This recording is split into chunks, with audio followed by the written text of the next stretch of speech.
Well, happy Friday morning to you. It is Glenn Clark Radio. I would be Glenn. Griffin's here. And, of course, if it's Friday, that means our friend, the Chief Grand Poobah, Stan the Fan Charles, is back in studio with us. Good morning, sir. Good morning. Good morning. Good morning, Griffin. Everything good? Everything's good. Happy anniversary to you and Jane. Thank you very much. And happy birthday here at the office to our friend Leah, who is out at the desk, and her birthday gift is hearing Office manager. some of what we have to say here on the show today. She never gets to hear the other side of the conversation whenever we have somebody on the phone, but she gets to hear our side, and that's the only side that matters, frankly. That's the side. Excellent point. Lot to do on the program today. Coming up in a bit, this hour we'll talk a good amount of Ravens, as we'll be joined by Trey Wingo, formerly of ESPN, now with the 33rd team. We'll also catch up, as we do every Friday, with our friend Bo Smolka, PressBox Ravens beat writer. Then later on in the morning, we will chat with Mike Gibbons, executive director of the Babe Ruth Museum. They want you to come check them out for free next weekend. And we will continue talking baseball. We'll catch up with Kyle Gibson, of course. Former Orioles starter, just signed with the St. Louis Cardinals after spending this year, the special season that it was here in Baltimore. So we'll talk to him about that and his new home. All of that on the way on a Friday edition of the program. Today's show brought to you by Superbook. And if you use the code GlennClark23 or StanCharles23, then you will receive up to $250 in a same-day first bet match, win or lose.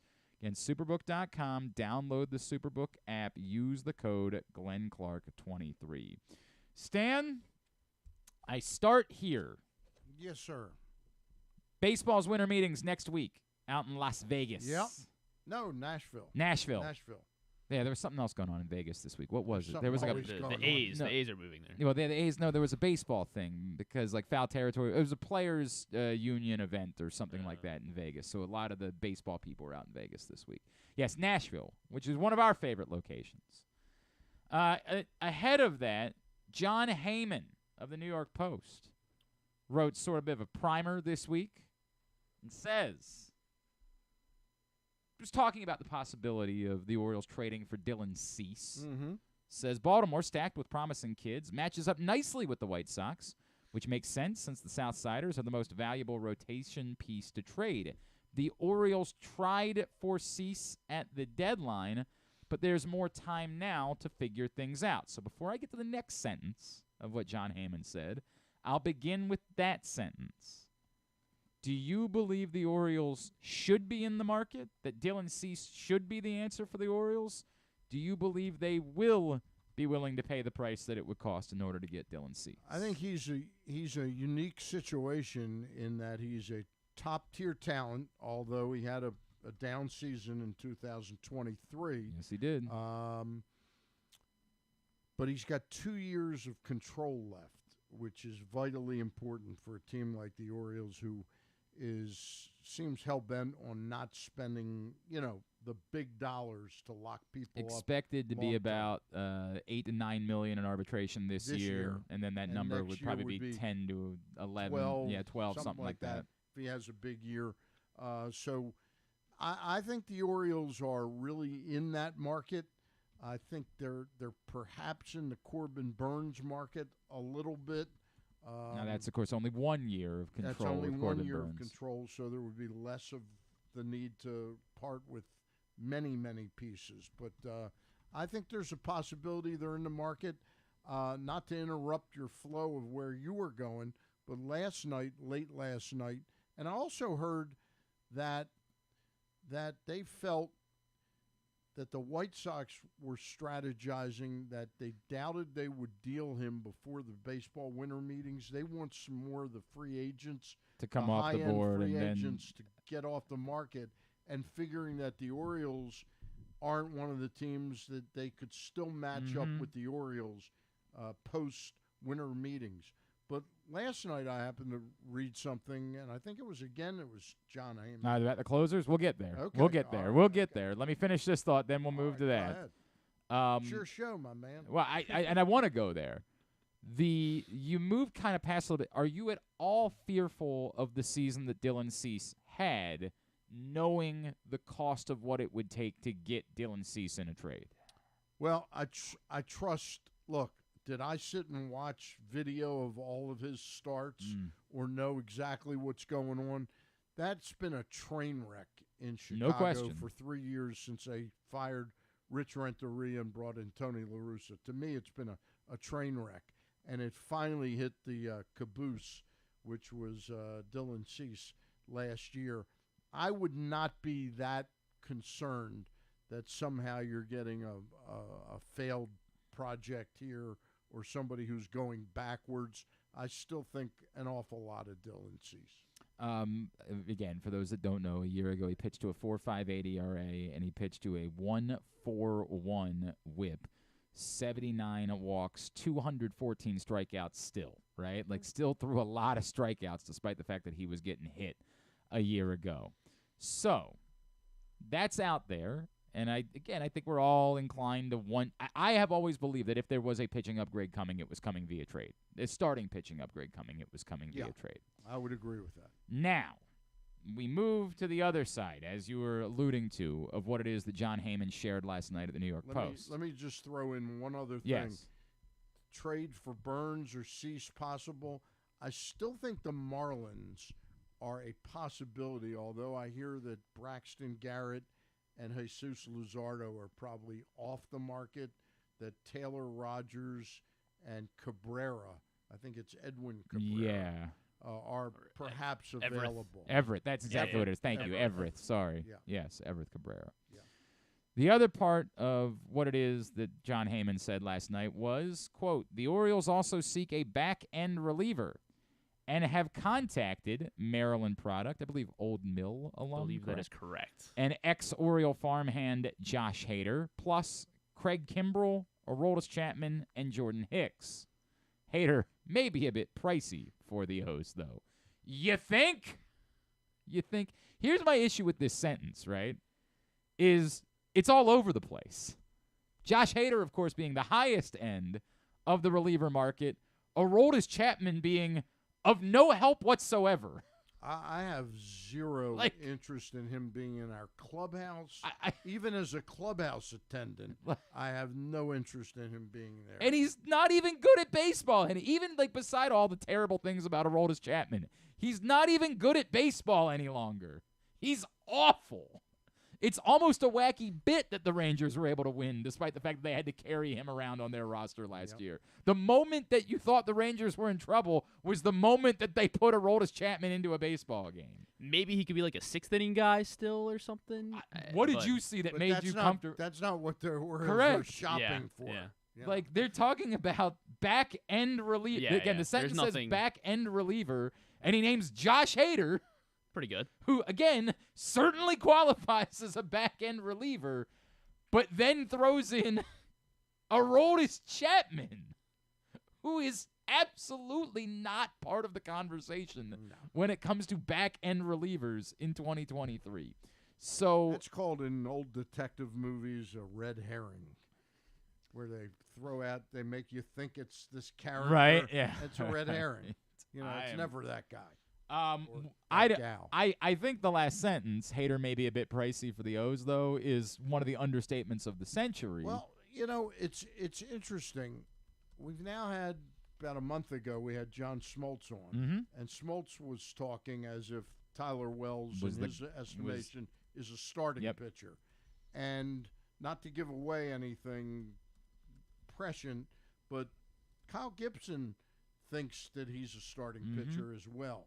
It's got me rethinking if you think that that's it, you probably do only need one starter, okay?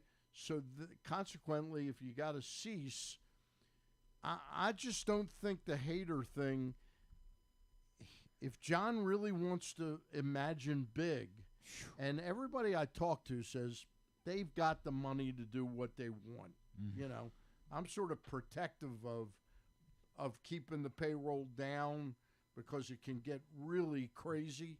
But if this is the time now to press your advantage if you have it. Well, yeah, I mean, if you're going to maximize and say, hey, this is the window, if there's ever a time to do it, now's the time to do it, I don't disagree with that. And you're not spending huge dollars on a free agent starter, and you really probably aren't spending huge dollars anywhere else, to pick up an offensive piece. You're not going to go out and get a top offensive player. So what would you think if let's just say they made a trade for Cabrera, okay, the Marlins, but signed Hader. That'd be a dynamite. That would be an absolutely 8 thumbs up offseason. They may be thinking big. I'll tell you one thing, though, that I'm very aware of. We're not going to get any leaks out of the Orioles. No, they really right. run a tight ship in terms of giving us anything to go on. So I guess my thoughts here are twofold. The first, someone would say, why would you be in the market to spend upwards of $20 million on a year on a reliever when Felix Bautista would be back the following year, right?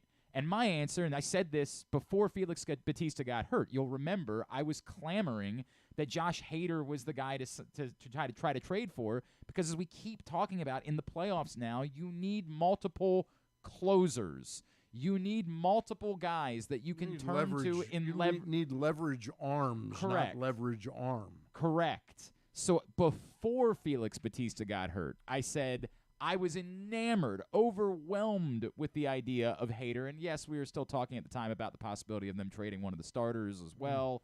And so I was very inclined for the Padres to be a trade partner. As it worked out, they won just enough games for them to be very stupid in how they handled their business at the deadline. So they've got that going for them, which is nice. But hey, at least they're not also going to trade away Juan Soto and have nothing to show for it. I am all in on the idea of it being Josh Hader. I love the idea of Josh Hader.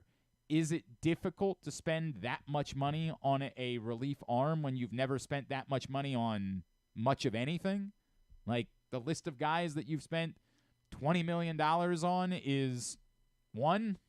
Yeah, it's tough to think that would be the direction that you would go, but I'm sure as F not opposed to it. That's the cost of doing. If you want Josh Hader, if you want that guy, that's the cost of doing business. And maybe it won't be actually, like, a lot of the expectations are that he's going to be in the $20 million a year range. Could be 18.5 right. or something like that. Maybe that's more of what it is. But I am all in on the idea of Josh Hader, and I think it would be incredible. And somebody's got to close.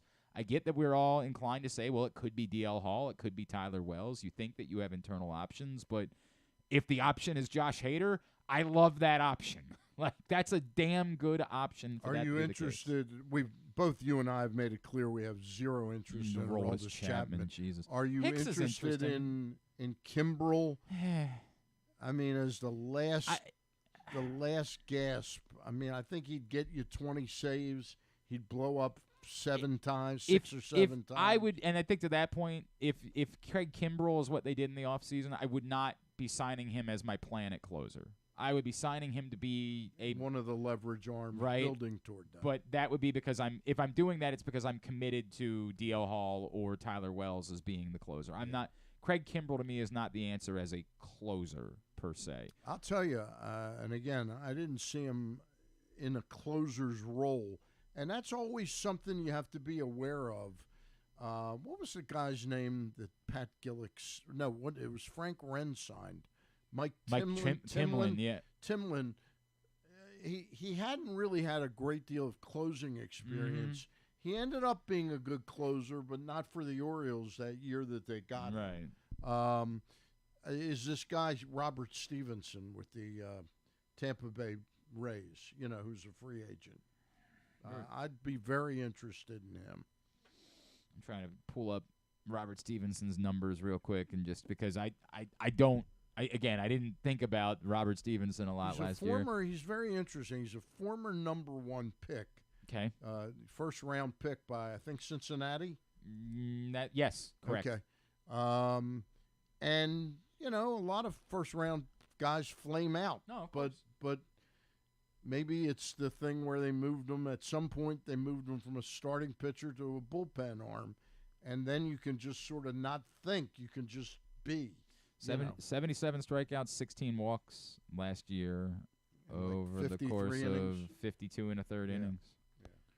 It's interesting. That's an interesting name. That's one that I'll. And is he rumored to get 4 years at $36 million. That In certainly my feels. opinion, Yeah. I think the Dodgers are going to pay him $10 million Just a to say, year, let's. just to have a leverage arm at the back end. That's an interesting name. I haven't spent a lot of time thinking about, but I'd be inclined on. Look, I to the point. I don't think it has to be a closer. I do think that you might be able to make DL Hall or Tyler Wells your closer this season and be fine. And if you're going to spend money on a starter or you're going to spend – I'll listen to that. I'll listen to that being the plan. But, if I knew that was the plan, Wells and kind of DL Hall, and we'll get somebody else, one more guy that fits in – that's not Brian Baker or Shintaro Fujinami, right. A guy, a real guy proven. that you pay real money for. If I knew that Wells was in that bullpen, then I would even be more willing to go all out on a trade trading for a Cease Cease or a Burns. Yep. I am very interested in that scenario. I just want to alert people. I'm not gloom and doom about Felix Bautista, but to the point. Even when he gets back, we don't know he's going to be right out of the gate the same guy that he was. That's we fair. hope, we keep our fingers crossed. Do you expect them to make a move of significance next week? I'm not sure that they will definitely do a Rule 5 draft. It's funny you say that, right? Because you're just really trying to figure out how there could possibly be room for a Rule 5 guy on this roster. They'll figure that out. They'll figure that out. I think they'll get at least one and maybe two Rule 5 guys. They might do something small next week or even before the meetings. Remember, they signed Kyle Gibson last year before the winter meetings. All right, so that gets underway Sunday night, and they'll also announce the Hall of Famers from this today's era ballot, which were largely contributors that were on the ballot this time. And it could be Davey Johnson. I believe he was one of them. I don't remember who else was on this ballot. Jim Leland was on this ballot. Right. Today's era ballot. Hang on a second. I'll tell you in 1 second exactly who it is. Is Mattingly on there? No, this was large. This was contributors. This was not players. Davey was a player too. Yeah, but that's true. I think they were all. Man, this is gonna drive me nuts. It's gonna drive me crazy. Hang on, we'll get the answer. Griffin will come up with it. Yeah, hold on. Griffin's fast that way. I'm sorry. I should have been more. I should have been more prepared for this. This is my fault. There was another because there was an umpire on this list too. And there was somebody else that was interesting to us, and now I've completely blanked on it. It's driving me crazy. Ballots, Hall of Fame. Oh, come on. I know. God. Contemporary Baseball Era Committee ballot. Cito Gaston, Davey Johnson, Jim Leland, Ed Montague, Hank Peters was the other name that was interesting to us. Lou Piniella, Cowboy Joe West, and Bill White. Yeah.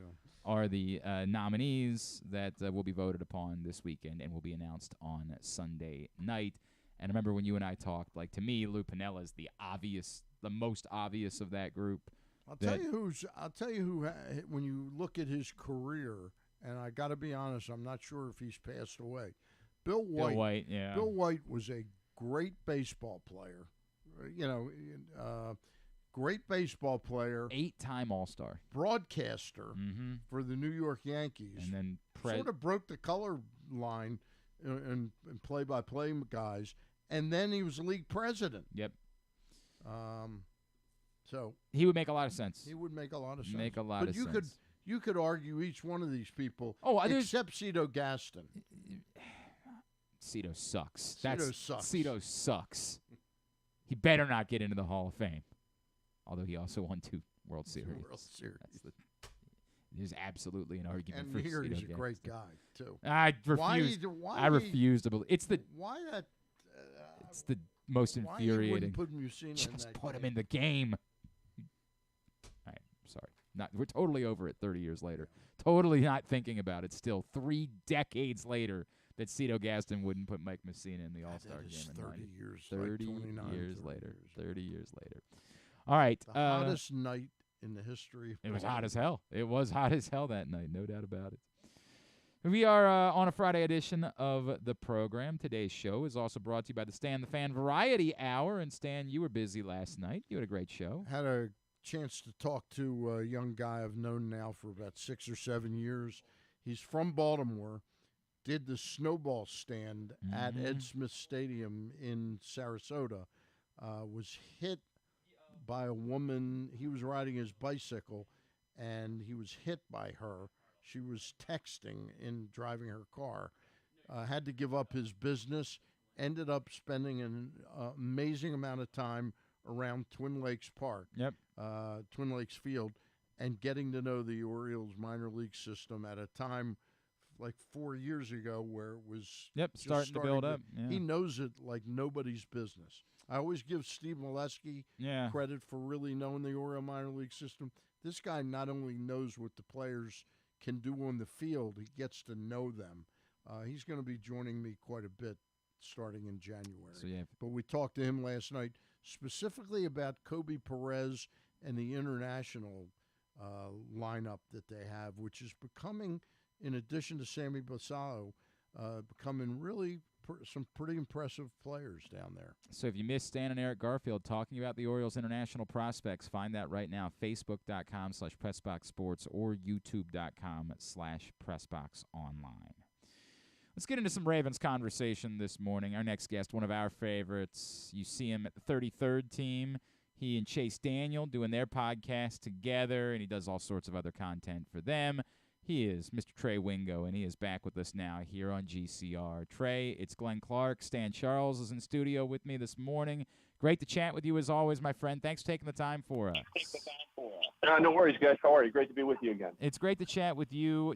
Trey, in listening to you guys talk about the Ravens defense, the fascinating part of it to me is that I feel like the other side of the story, the other side of the equation, it's not just how good the Ravens defense is, it's that it feels like this is a year again in the NFL where defense actually matters. And in some years, we would have said, it's cool to have a good defense, but you're going to have to go win games 38-35. It doesn't feel like it's shaping up that that's necessarily how these playoffs are going to end up going, right? Yeah, I think it's going to be a really ugly postseason in terms of points because we have so many teams that have really outstanding units, and the Ravens are right up there with the top of them. The way Denver's playing right now, their Denver defense is really the reason they've won 5 in a row. Obviously, this is the best defense Kansas City has ever had in the Patrick Mahomes era. Cleveland's defense is kind of weird. They're so good at home, and they're so mediocre on the road. But it does feel like defensive coordinators are catching up finally. It's been like, I know last night's game was an anomaly, 41-35, but it does feel like finally the defensive side of the ball is catching up to this wide-open era of offense we've seen in the NFL.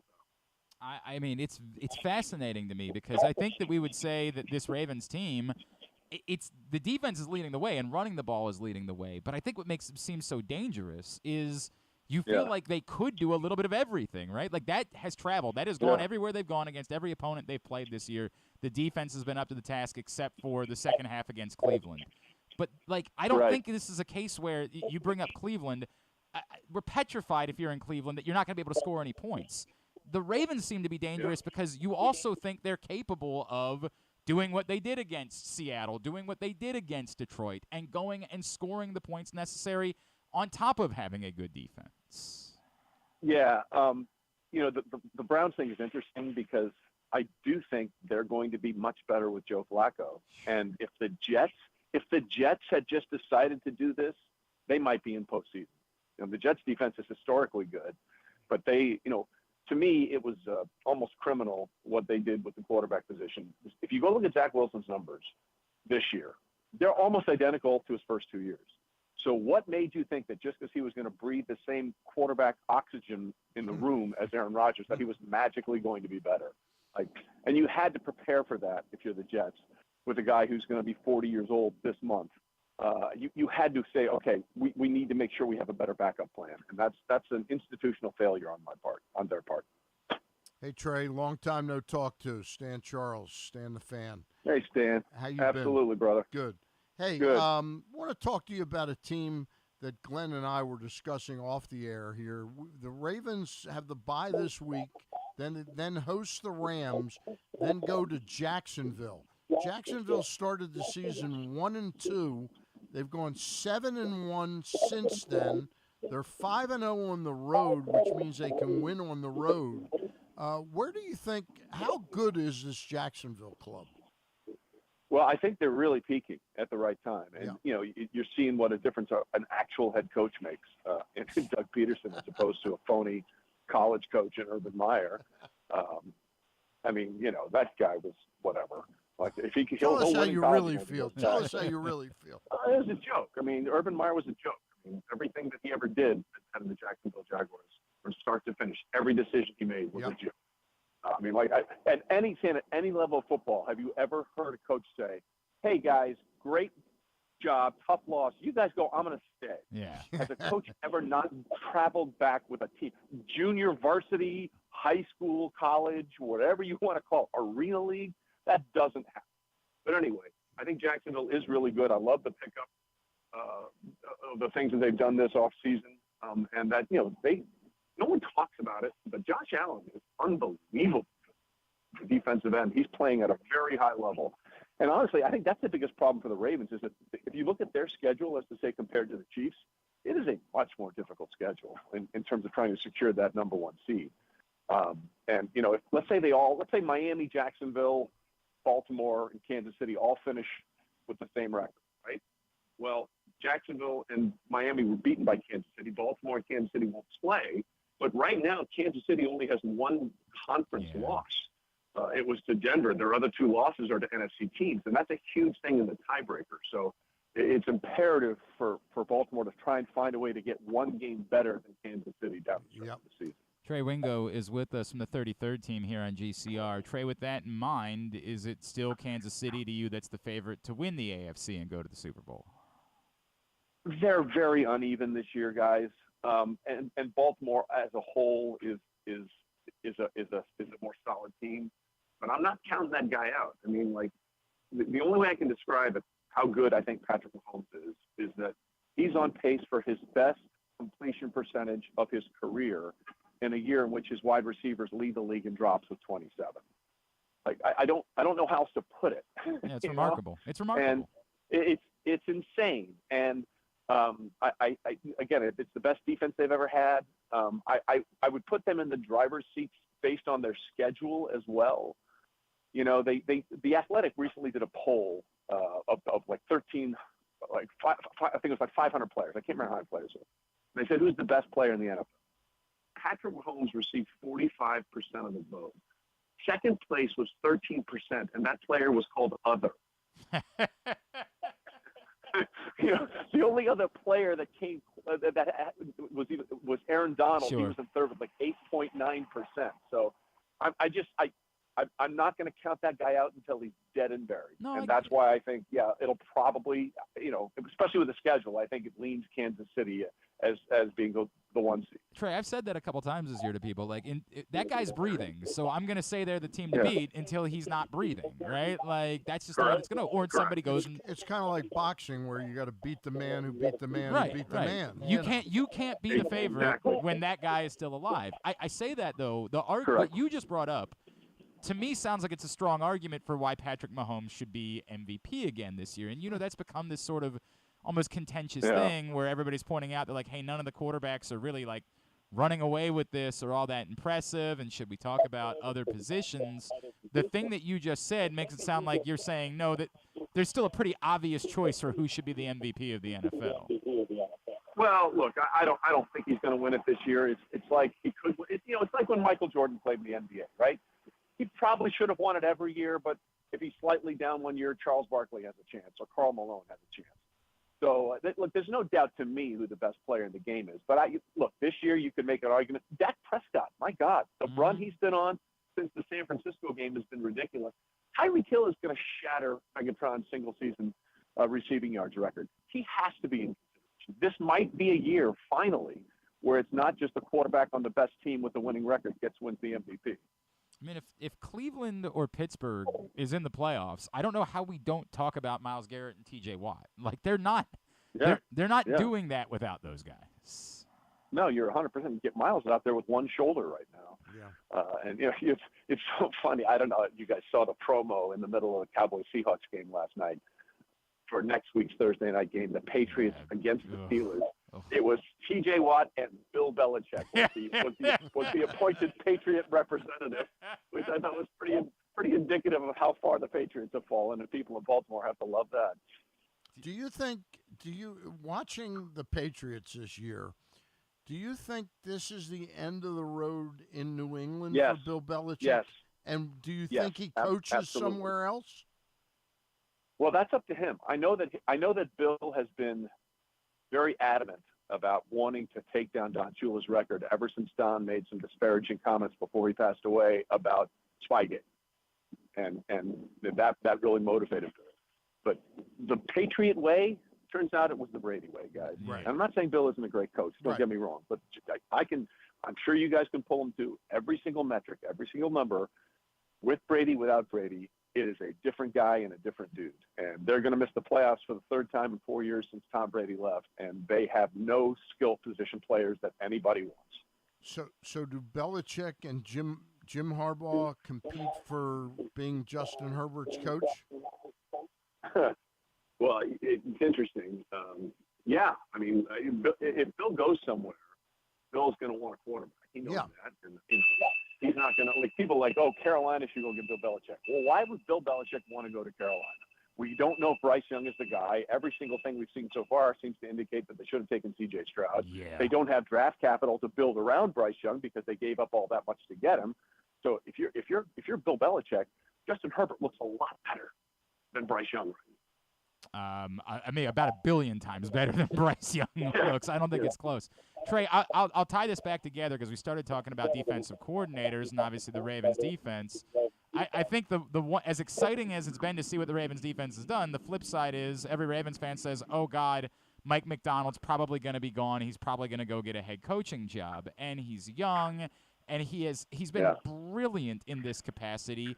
But we still know it's difficult for defensive coaches to get head coaching jobs. Is it really like a fait accompli that Mike McDonald is going to be gone, or might it take him some time just because teams are still going to prefer to hire offensive coordinators? Well, I think to what we started this with, and I'm glad you brought it back there, defense is certainly more in vogue than it has been in the last few years. The problem is we've had 2 coaches fired this year in season already, right? I would conservatively say anywhere from 7 to 10 coaching vacancies will be available this offseason. And if we're getting upwards of 9 or 10, then it's hard to think that he's going to be there because you got to hire somebody. And he's a guy that's done a really good job really early. Been brilliant, man. Like the disguising on what they're doing and the fact that he's gotten this out of Jadeveon Clowney and Kyle Van Noy is – I mean, almost truly unbelievable, right? Like, it's unreal. Trey, what all can we plug for you, my friends?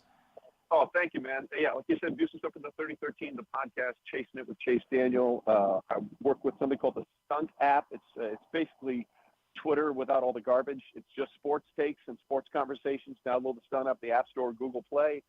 I do about 4 or 5 events for the PGA Tour, including the one out of Kapalua this year. We'll be calling that one, so very excited about that. And we have a new podcast coming out called Making Waves with Amazon and Wondery with myself and my former ESPN colleague Kevin Frazier, basically talking about how things in history affected the world of sports, sort of the sliding doors. What if this happened? What if this happened? How things would have changed. So that's going to drop in February, so we're looking forward to that. And just keeping busy with football, man. Kevin Frazier, formerly of WBFF, Fox 45, right here in Baltimore. We love Kevin Frazier. That's awesome, man. There you go. Enjoy Hawaii. I'm sure it's just going to be miserable for you, spending January in Hawaii. I pray for you surviving that. Oh, you basically spend all your time now in Hawaii, right? Like, you're a Hawaii guy. About half the year. That's awesome, About half the year. Good for you, Trey. Yeah. At Wingo Z on Twitter is how you follow him. Trey Wingo, always appreciate you, man. Thanks for helping Thanks home a with lot, us. Trey. You got it, guys. Take care. Trey Wingo with us here on Keeps GCR. it going on. Keeps on keeping on. I mean, that's a real good work if you can get it to spend half your year in Hawaii, right? Like, it's weird. I haven't been able to pull that off just yet, Stan. I'm still working on that plan for one day. I don't think it's coming. A little bit of news on MLBTradeRumors.com. The Marlins have hired Gabe Kapler as their assistant general manager. Okay. probably a better role for him than field manager. Yeah. Probably, if I had to, think that through. But he's there in case. Right. Skip Schumacher they decide that doesn't make it's time. And the word is that the Cleveland Guardians, formerly the Cleveland Indians, are willing to listen to offers for Emmanuel Clase. Interesting. 44 saves a year ago, 1.15 WHIP, 64 strikeouts, 16 walks. His strikeouts were down, and he had 77 the previous year. I think. It gave up 4 home runs this year, 3 the year Then it wasn't before. just home runs. It was he coughed up 7 or 8 saves. To the point, he had 9 losses this season. And to your point, his WHIP in 2022 was .72. Right. And that went up to 1.15, which, again, is not awful by any stretch of the imagination. No. But from .72 to .1, he was brilliant in 2022. He was good in 2023. But, relief pitchers have emotions. And sometimes a relief pitcher that just knows his team is not going to score That's fair. another Yeah, run. Their offense was they're an abomination. dreadful offense. Yeah. So, that doesn't change the dynamic. Come in and get 3 outs. But I think as the season wore on, his importance to the team became overblown and put more undue pressure on him, I think. That's an interesting name, as we think the Orioles are going to be in the reliever market. But I don't know if is it trade for a reliever? If they're going to trade for a starting pitcher, I find it hard to believe they're also going to trade for a reliever, right? Like, I just don't. They got a lot of prospects. They do have a lot of prospects, and particularly some that they have to do something with. They have to do something with Norby and Ortiz. Yep. They can't just keep playing the game where you have major league players that aren't on the major league roster because you have no room for them. It's not. Maybe there's somebody over there that thinks that's a good problem to have. Hey, we got depth if something goes wrong, but you can't continue to have other weaknesses you can on your. One of them, but you can't keep 3 or 4 guys. No doubt. Hold them back. No doubt. All right. Stan the Fan is here. Today's show brought to you by your local Toyota dealer and buyatoyota.com. The Toyota Tacoma comes in a range of models and trim lines, so you can choose the perfect Tacoma to reflect your unique personality and driving habits. Check out buyatoyota.com for deals on new Tacomas from your local Toyota dealer today. When we come back in, we will discuss the Ravens at the bye, some of the concerns maybe, and what things might look like. We also need to talk about the possibility of Zach Ertz maybe being a fit for the Ravens. We'll do all that with Bo Smolka, PressBox Ravens beat writer, next here on GCR. Hey Ravens fans, looking for the perfect new game day brew? Get a Guilford, Baltimore's finest craft beer during the next home game at the bank. That's not all. Gather your flock next home game and check out Guilford Hall Brewery's brand new bar, the Gilly Nest, located near Section 505. No tickets? No problem. Enjoy all Ravens games all season long at our restaurant and brewery in Station North. Guilford Hall Brewery, European tradition, Baltimore charm. Come for a game, stay for everything else. Book an unforgettable fall getaway in Charm City. Enjoy only in Baltimore festivals, mouthwatering eats, and endless entertainment. Treat yourself to a staycation in the heart of downtown, or try one of the city's many charming neighborhood hotels. And don't miss out on packages for free parking, breakfast, and more. Plan your stay at baltimore.org/hotels. Why bet with the big boys this football season? Instead, try your hand with the local book, Superbook Sports, this fall. Superbook Sports is the book next door. Just a dedicated team of the best odds makers in Las Vegas, making sure you get the best prices and parlays anywhere. And now, Superbook will give you a bonus of up to $250 when you sign up and wager on the same day and use the promo code GlennClark23, GLENNCLARK23. So bet with the best and use the promo code GlennClark23 this football season with Superbook Sports. Visit superbook.com for terms and conditions. Gambling problem? Call 1-800-GAMBLER. 6 chicken tenders made from fresh, never frozen Royal Farms world-famous chicken, a family-sized order of Western fries, honey mustard dipping sauce, and a 2-liter bottle of Dr. Pepper. It's Royal Farms' new Tucker's Tenders Meal. It's Justin Tucker's favorite, and at only $19.99, it'll be your favorite meal, too. The new Tucker's Tenders Meal, available only at Royal Farms. Now you can kick back, relax, and eat like a champion. Real fresh, real fast, Royal Farms. Gambling can be a fun and entertaining experience, but there are risks involved. If you're planning on betting on the game at the casino or on your phone or computer, know your limit, stay within it. Set a budget and a time to stop. Remember, gambling isn't a financial solution, and it doesn't mix well with alcohol or drugs. Know the risks and have a plan before you begin gambling. For free and confidential services, call 1-800-GAMBLER 24/7 or go to helpmygamblingproblem.org.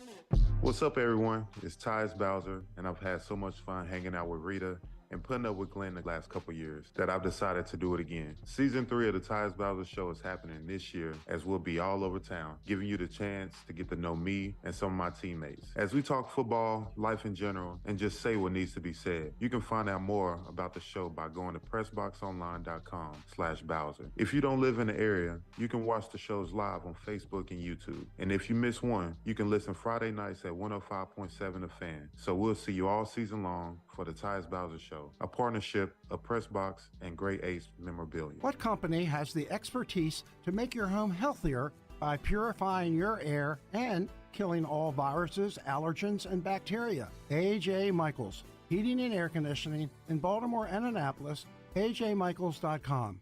Make sure you're tuned in every Tuesday for PressBox Fantasy Football analyst Joe Serpico to get you ready for your Waiver Wire Wednesday, brought to you by Live Casino and Hotel. And if you have other fantasies you want fulfilled, subscribe to Glenn and Jeremy Kahn's OnlyFans page at... Wait, are people supposed to know about that? Stan, I already had to explain to the kids that Santa Claus lost Ravens score first bet on Sunday night. I already had to pull the boys in and say, boys, now, I need you to listen to me. Yeah. I was talking Uncle to Stan lost a 10-game parlay. Yeah, I was talking. He went 8-2. I was talking to Santa last night. We were sharing emails, and Santa Claus said, "Hey, Christmas might be tough this year. Been putting a lot of money on the Ravens to score first, and have been doing well all season. It had been 10-1 on the season." Right up until Sunday night. Yeah, I already had to have that, and maybe a couple American dollars on the Ravens to win the first quarter on Sunday night as well. That also blew up in my face. Not quite as much as the primetime under blew up in Griffin's face last night. That one was all right. As they promote, as we were talking about, promoting next week's Thursday night, we're jumping right back on the train. I mean, what do you think the number is going to be for Steelers Patriots? That number might be look a like total. an Iowa game. Yeah, 9. My total might be 14. It's still going to be in the 30s, and they're not going to sniff the 30s. I don't know that it's going to be in the 30s. It's the Steelers and the Belichick Patriots. hiring Matt Canada, right? To give him Make him sure intel. Make sure. It's not a bad idea. Yeah. I was telling Stan off the air about a conundrum. I might get to it later on in the show. We'll see how much time we have. A little bit of news. I wouldn't.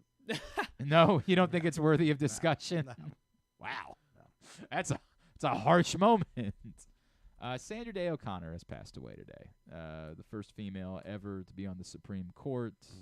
Wish she was on it now. Legendary figure, Sandra Day O'Connor, at the age of 93, if I remember correctly. 93, has passed away today. Did you watch any of Rosalind Carter's service the other day? Yes. I thought her grandson, and I get called upon to do eulogies a lot because of what we do for a living. Yep. It's not surprising that I've given 6 or 7 eulogies in my life. Mm-hmm. I thought her grandson's eulogy was I saw just the very end of him. It was pitch perfect, man. It was, as eulogies go, everything that you could possibly ask. Funny, emotional. It was just beautiful. I mean, it was just a beautiful, beautiful eulogy for Rosalind Carter. And the most shocking thing about that ceremony was that Melania Trump went. I was there. Yeah, right. I just couldn't get over it. I thought it was really an incredible move by her. I appreciate the fact that there is some thought to, like, this is how this is supposed to work. Yep. Like, it's supposed to be like this. Yep. It was wonderful that President Carter was, as everyone has said, he is very much at the end, and it will not be much longer before he's gone as well. But it was wonderful that he was able to be present for that. I watched a good bit of the service for Rosalind Carter, which I thought was wonderful. Was really wonderful. So, sad news. Yes, Sandra Day O'Connor has passed away today at 93. Going to get back into some Ravens conversation here in just a second. Today's show is brought to you by the print issue of PressBox, which is still available only for another couple of weeks, and then this one will be gone forever. The story from Todd Karpovich about the position players that have held over into the regime of Mike Elias from the Dan Duquette regime, plus lots of college basketball in there, and Brooks Robinson memories as well, all in this print issue of PressBox. And then coming in just a couple of weeks, our annual Best of Baltimore Sports issue featuring our Mo Gabba Sports Person of the Year. That will be available in just about 2 weeks, maybe 2 weeks. I think the 14th. The 14th, so not even 2 weeks. Not even 2 weeks from today.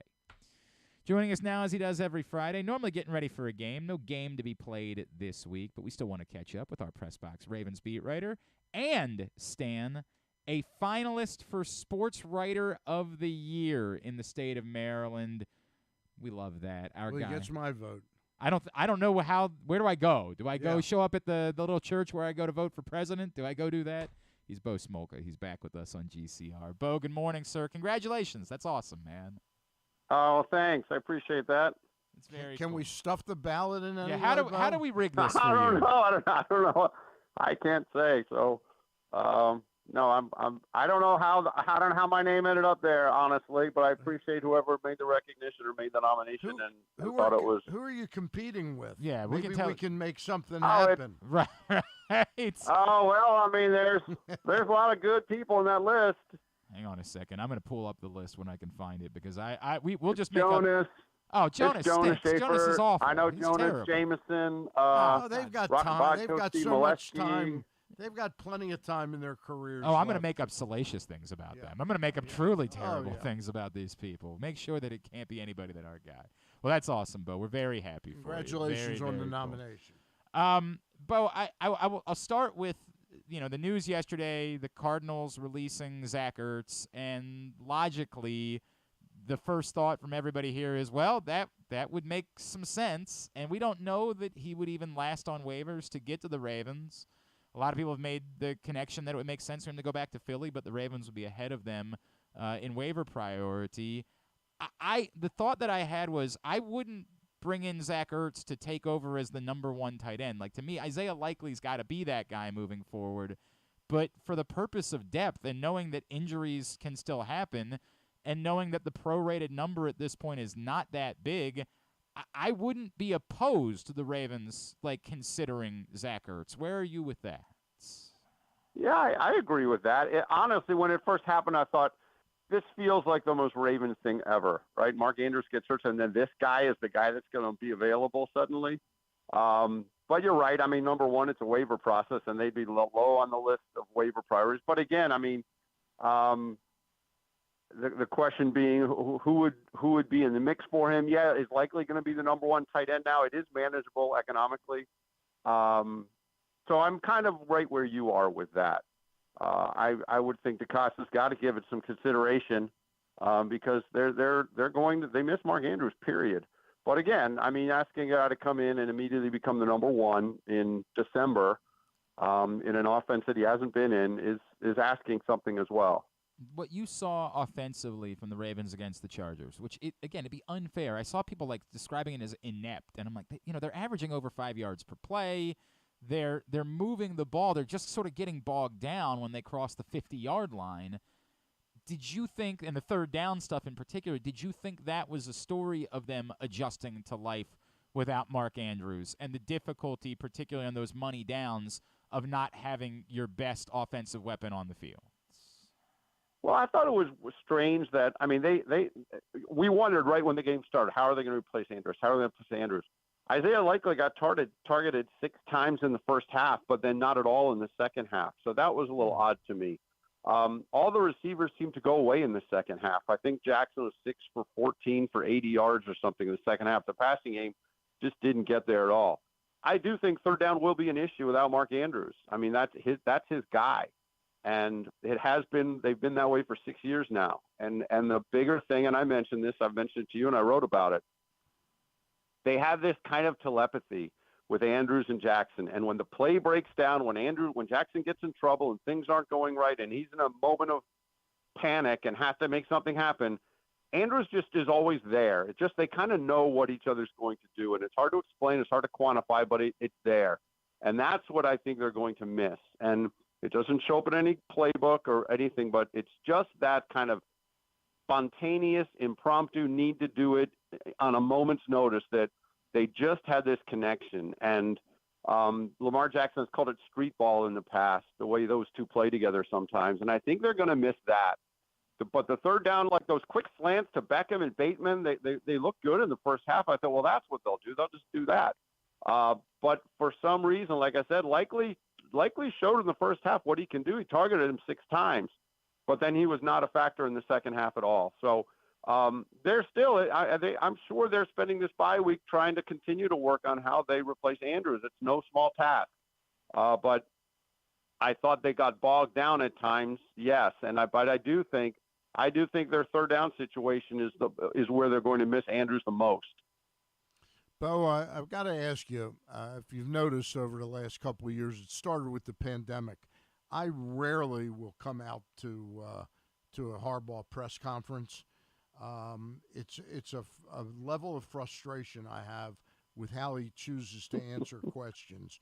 And I'm wondering, though, were you there this past Monday or whenever they did the weekly presser, and was he asked about those couple decisions not to challenge a couple plays that looked, to my eyes, like he could have won, and then he does the one where I didn't see why he challenged it? Yeah, in fact, I asked him about those. I was there Monday, and I asked him specifically about them. I said, when you go back and look at it again, did you think that's why you're sports? That's why in my eyes, you're sports writer of the year. So what John said, and he answered it directly. He answered it very directly. And he said, first of all, on the Lamar Jackson sweep to the left when he kind of got scrambled and tried to get to the first down marker, he said he did not think, even after watching the review, that they would have won the challenge on that. He said we on TV got to see this kind of frame-by-frame split screen of the sideline camera and the end camera that he didn't have at the moment. But he said even after watching that and even after seeing that, he just doesn't think that's a challenge they would have won. But wasn't Bo, wasn't that the one that they thought was a first down? That was the second one. That was the next one. Okay. So the Aguilar, that was the one that got, and then what happened was Jackson ended up about a foot short, and then they ended up going on fourth down with that direct snap to Gus Edwards, and he got stuck, and that's a whole other story. Yeah. Right. But the second one to Nelson Aguilar, John Harbaugh said, they thought it, his quote to me at the time, his quote in the press conference was, everybody in the stadium thought it was a first down. The Ravens operated on the assumption that it was a first down. They thought they saw someone give a first down marker, and they pointed out that in the television camera, and this was correct, the television camera that would be available up in the press box showed 1st and 10 on the graphic.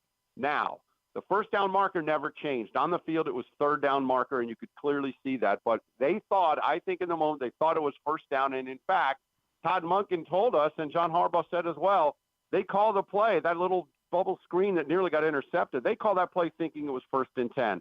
Todd Monken later said, there's no way I'm calling that play on 3rd and 1. I thought it was first down. It's my fault. I should have known that marker didn't change. But the reason John Harbaugh didn't challenge that one is he honestly thought it was first down, and he said, yeah, we'd like to have that one back. And there's nobody in the chain of command there that says, hey, let's call a timeout and discuss this? Well, that would be the question, right? The question isn't that they discussed it. The question is no one – they blew it. They just blew it. Okay. They thought it was first down, and it wasn't, because you could see as they would get ready to snap the ball, the marker down on the field shows a 3. It's clearly 3rd down. Yeah. But again, they look up. They think they got it. Honestly, it was a terrible spot. And John Harbaugh's right in the sense that that's the kind of thing that should have been discovered by whatever this eye in the sky of this other official is that can say, wait a minute, something's not right here. So that should not have cost John Harbaugh a challenge there. That was just a horrible spot, and it should have been caught by someone else before it came to that. And so they operate on the assumption it was first down. So, yeah, he said, we'd like to have that one back. On the lateral play that they did challenge and lost on, he said, from the look that we had, it was close, and it's 3rd and 17. It's kind of a high-leverage challenge. His phrase was it was worth challenging at that point because it's 3rd and 17, and if and they got the first down, if I remember, on the play. So if you challenge it and it's forward pass, you've cost them 20 yards or whatever, and it's fourth down. So, or it's third and whatever. So that was how he did explain all three of them. Okay, thank you. Bo Smolka, PressBox Ravens beat writer, with us. The only issue I have with that is that, like, you might need that challenge at the timeout at the end of the game. Like, that's the end of the game, and that could be the difference in winning and losing. You better know that to say, hey, it's worth the shot. But yeah, it's worth the shot if you know you're going to get it. And there was nothing that showed that they were going to get that, so that's the problem that I have with it.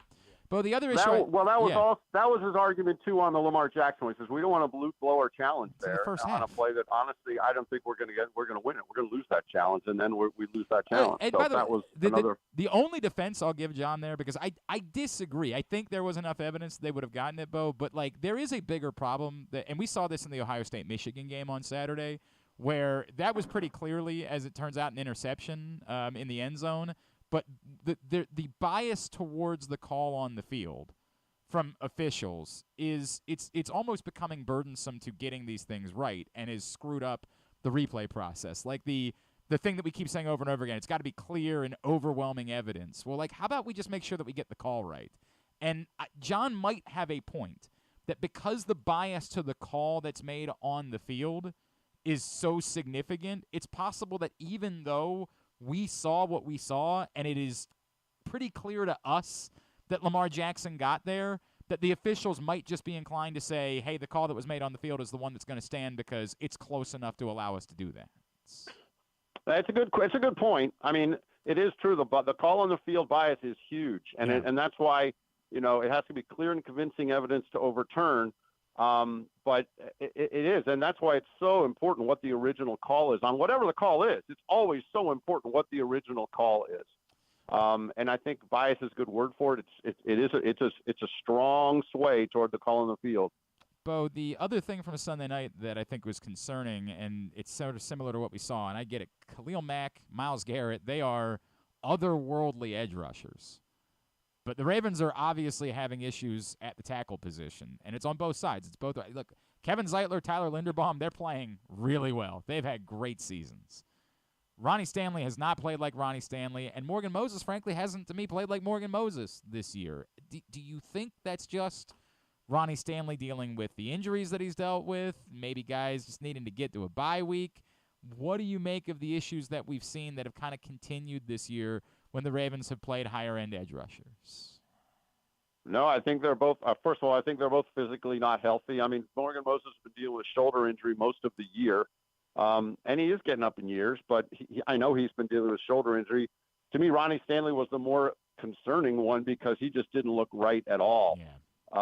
And he on the play where Lamar Jackson scrambled for that play that should or should not have been challenged, I mean, Stanley got driven right back into Jackson. Jackson's lucky he didn't fall down for like a 10-yard loss on that play. He made a great play to kind of get out of trouble and scramble at all.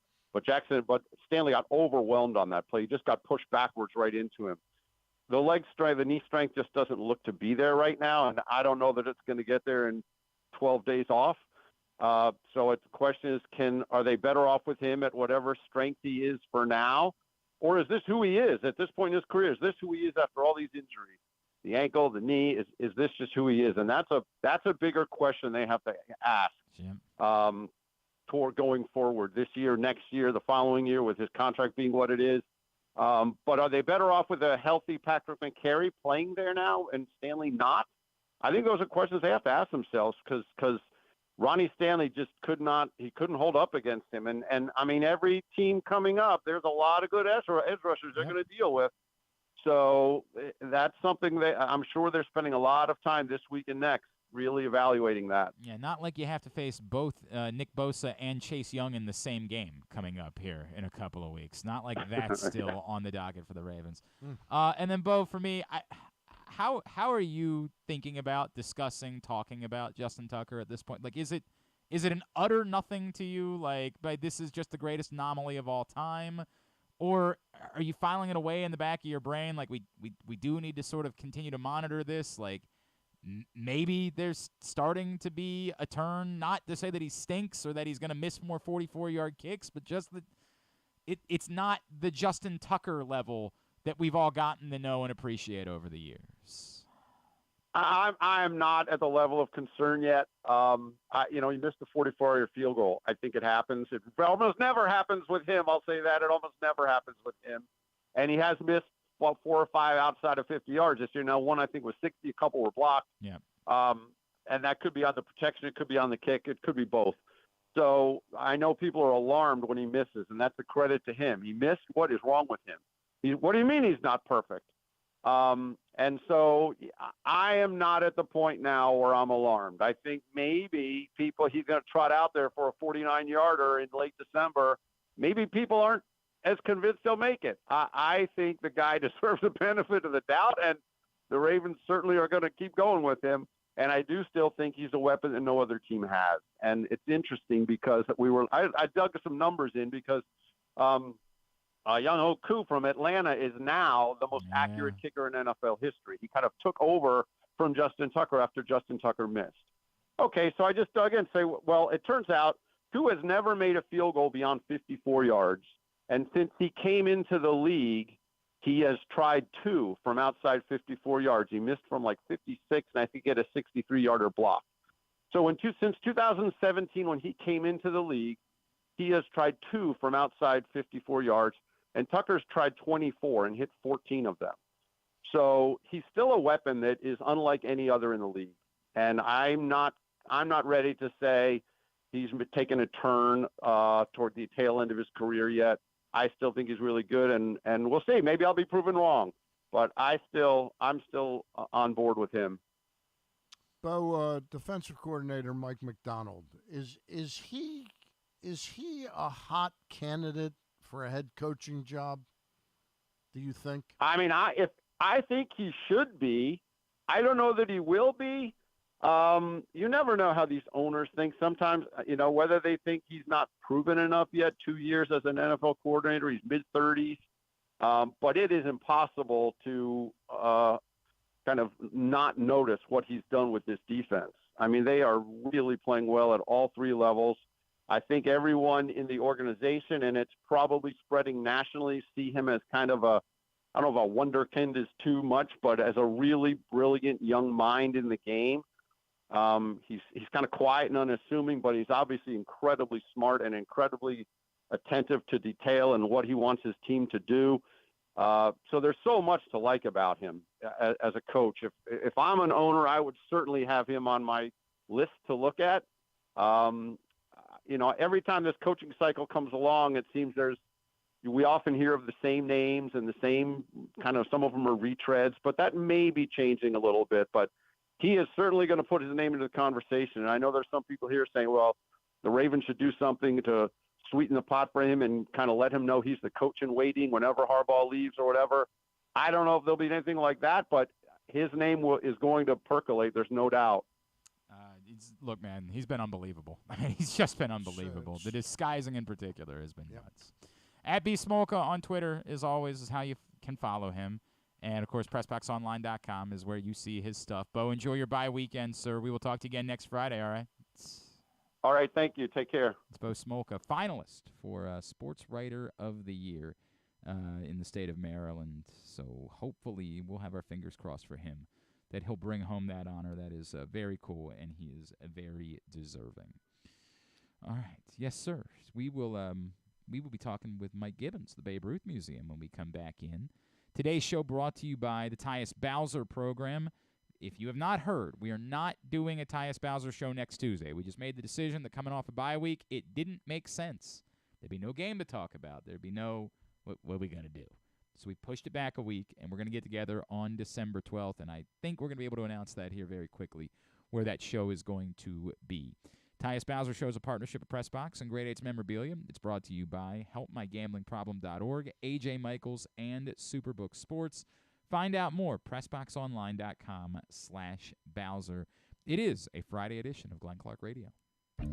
Make the most out of every day in your Toyota RAV4. Available in hybrid or gas-only models. A RAV4 can get you where you want to go in style. Check out buyatoyota.com for deals on new RAV4s from your local Toyota dealer today. The latest edition of PressBox is available now. On the cover, Todd Karpovich profiles the Orioles survivors, Anthony Santander, Austin Hayes, Cedric Mullins, and Ryan Mountcastle, who all came from the previous regime but stuck through tough times to be key pieces in guiding the franchise back to prominence. Also inside, we remember the iconic Brooks Robinson with tributes from Jim Henneman and myself, Stan the Fan Charles, and a trip down memory lane to remember the most significant moments of his career. Plus, we meet players from college basketball programs around the state. PressBox is available for free at over 500 area locations, including 60 Royal Farm stores, and you can always find the entire edition, as well as the best daily coverage of the Orioles, Ravens, and Terps at PressBoxOnline.com. Visit Harford County. Gear up for the holidays by supporting local with Small Business Saturday on November 25th. Take in the dazzling sights of the season with a Ladue Christmas at Ladue Topiary Gardens. Enjoy holiday lights, sing along to holiday songs, reserve a carriage ride, and sit on Santa's lap in Bel Air's Winter Wonderland, happening every Saturday from November 25th until December 16th. Nothing sparks that holiday joy quite like a festive parade. Head to visitharford.com and click on Events to see the full list of parades and so much more. In Maryland, you're welcome. Gambling can be a fun and entertaining experience, but there are risks involved. If you're planning on betting on the game at the casino or on your phone or computer, know your limit, stay within it. Set a budget and a time to stop. Remember, gambling isn't a financial solution, and it doesn't mix well with alcohol or drugs. Know the risks and have a plan before you begin gambling. For free and confidential services, call 1-800-GAMBLER 24/7 or go to helpmygamblingproblem.org. There's so much focus on sports betting these days, but I want to talk about an area that nobody wants to gamble on, where you choose to go out and spend your hard-earned dollars to eat. The Costas Inn is no gamble at all. The quality on their menu is outstanding, and the value is off the charts with a great and varied list of specials Monday through Friday. And the staples of the menu, whether it's salads, burgers, fish, they're all fantastic. And I haven't even mentioned the crabs or crab cakes yet. So check out the menu for yourself at CostasInn.com. When choosing a place to dine, never gamble on the food you put in your belly. The Costas Inn at 4100 North Point Boulevard, or call 410-477-1975 for reservations and your steamed crab orders.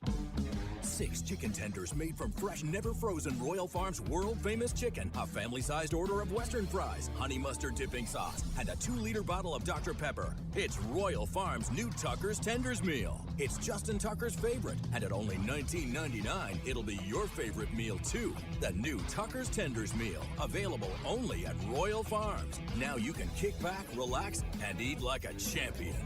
Real fresh, real fast, Royal Farms.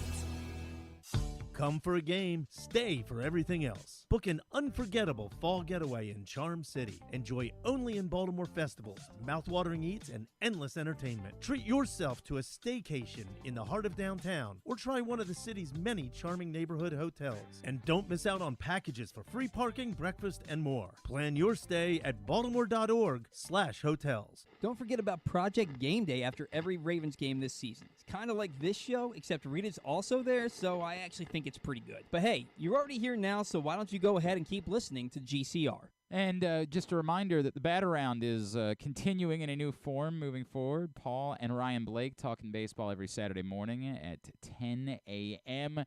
And you can watch the show, facebook.com/PressBoxSports. And I believe this week we're going to have it back on YouTube as well at youtube.com/PressBoxOnline. But that show continues Saturday mornings at 10 a.m. with Paul and Ryan Blake talking baseball.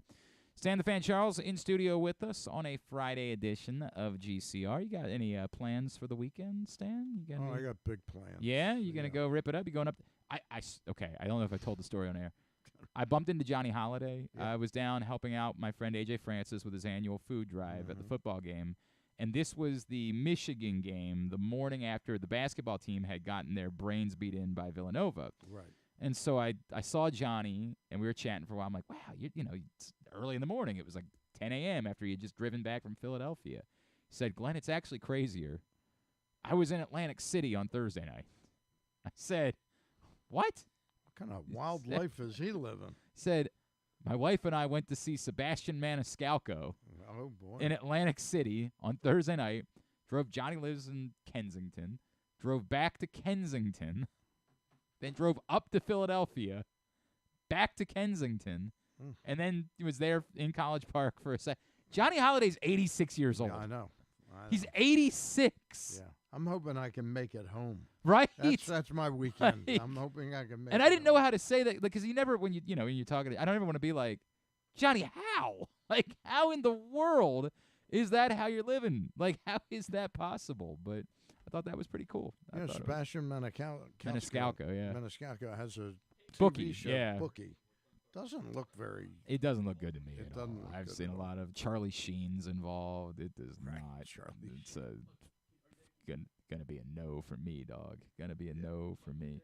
What'd you do for your anniversary? What did you have a nice dinner? Had a couple folks over and a cousin, and it was nice. Very nice, quiet. Nice and quiet. I am taking the kid every year. I have a deal with the kids where they get to go on a Christmas adventure. We just take a day, and I don't work. I don't do Doesn't anything. that take the place of Santa? It would be right. Like you would think that I can make up for the fact that there's not going to be a Christmas this year. Our Christmas adventure this year, I'm taking them to Hershey Park tomorrow. That's our Christmas adventure this year. Going to go up in the morning. And they're open. They do like a Christmas thing. Okay. And actually, the weather's supposed to be like 50-something tomorrow. It's supposed to be. Today's supposed to be 60? I think it's supposed to be some rain today. Okay. But tomorrow's 60? Yeah, like up to 60 degrees tomorrow. Yeah, it's supposed to be fairly nice. So we're going to go up to Hershey Park with the kids tomorrow. We're going to go make chocolate in the morning in Hershey, and then we're going to go to the park in the afternoon, and they do like a big lights thing at night. So that's going to be our Christmas adventure. Yeah, that should be more than enough to make up. And my parents are taking them on a Disney cruise in January. They don't need Christmas. They're good. That's Christmas That's enough. way more Christmas than they need. So this will show them to keep hiding the keys, I guess. Yeah, right? Yeah. Those jerks. You know what you could do in advance of this is have them walk around school, with the sign attached, like on their head. Mhm. It says, one would say Glenn Clark 23. Yeah. And the Oh, other and would Stan say Charles Stan 23 in order to try to get some sign. You think that I'm pretty sure we're not allowed to have the 8 and 6-year-olds sign up. You're talking about the teachers. The teachers could sign up at superbook.com with the Superbook app. That would be the market they would be after. Use those and codes. Administrators. Right, yeah, the principal. Have your kids get into trouble. Spitballs. Or maybe talk about betting, like in class, and then they get sent down to the office, and they say, well, I was only talking about it because, Mr. Gladstone, did you know that you could save up to $250? Not save up to. You could receive up to $250 in a same-day first bet match from Superbook.com if you use the code GlennClark23 or StanCharles23. That would be like, do you remember the movie with Robert De Niro and Leonardo DiCaprio, This Boy's Life? I do remember that film. Do you remember the Shut Your Pie Hole? Yeah, Shut Your Pie. I do remember I that. taught my niece to say that. Oh. The next day she went to school. No. And her teacher said something to her. And she said, "Shut your pie hole." There's been a lot of weird ones from my kids recently. Like I'm getting a lot of dudes. Like I say something back and they're like, "Dude." And the other one I'm getting back is "How dare you?" I get that all the time from my kids. I'll say something like, "It's time to go set the table." How dare you? Where they get the audacity? Yeah, where do you get off? You know? I don't understand it whatsoever. Asking me? Makes no sense. All right. You have to have Griffin take over some of the parenting responsibilities. I don't know what they're going to. How dare you? They're going to they're going to start betting primetime unders and losing because the Cowboys and the Seahawks scored a billion points. Next week, a bet you can make is an opportunity to check out. If you have never visited the Babe Ruth Museum, this is your opportunity to do it gratis. Joining us now, he is the executive director of the Babe Ruth Museum. He's our friend Mike Gibbons, and he's back with us here on GCR. Mike, it's Glenn and Stan the Fan. It's great to chat with you as always. Thanks for taking the time for us. Hey, thanks for having me on. I've enjoyed listening to you guys. I was up at Hershey Park a few years ago. Okay, it's really it's great fun. Did you do it? And you end up. Did you do it at Christmas? Did you do it at Christmas time? What? Did you do it at Christmas time, Mike? No, we Oh, did okay. not. We did it, I think, in like April or something. But it's really great, and even as an old guy, I was like, wow, this is cool. So anyway, we did that, but I enjoyed listening to your back and forth on I that. appreciate it. So yeah, we are having what we're calling a holiday yard sale on December 8th and 9th, which is a Friday and Saturday next week, and we are offering free admission. And then folks can come in and see the largest collection of sports books that I've ever seen in my life. And I mean, how many are we talking about, Mike? Oh, geez, 800 or 900 sports books that date back. The earliest book dates to 1914, but they go all the way up. And you remember the old baseball encyclopedias, the big fat things? Sure. We have several of those in their original shrink wrap. And I don't know about you guys, but as a sports historian, I'm in it all the time.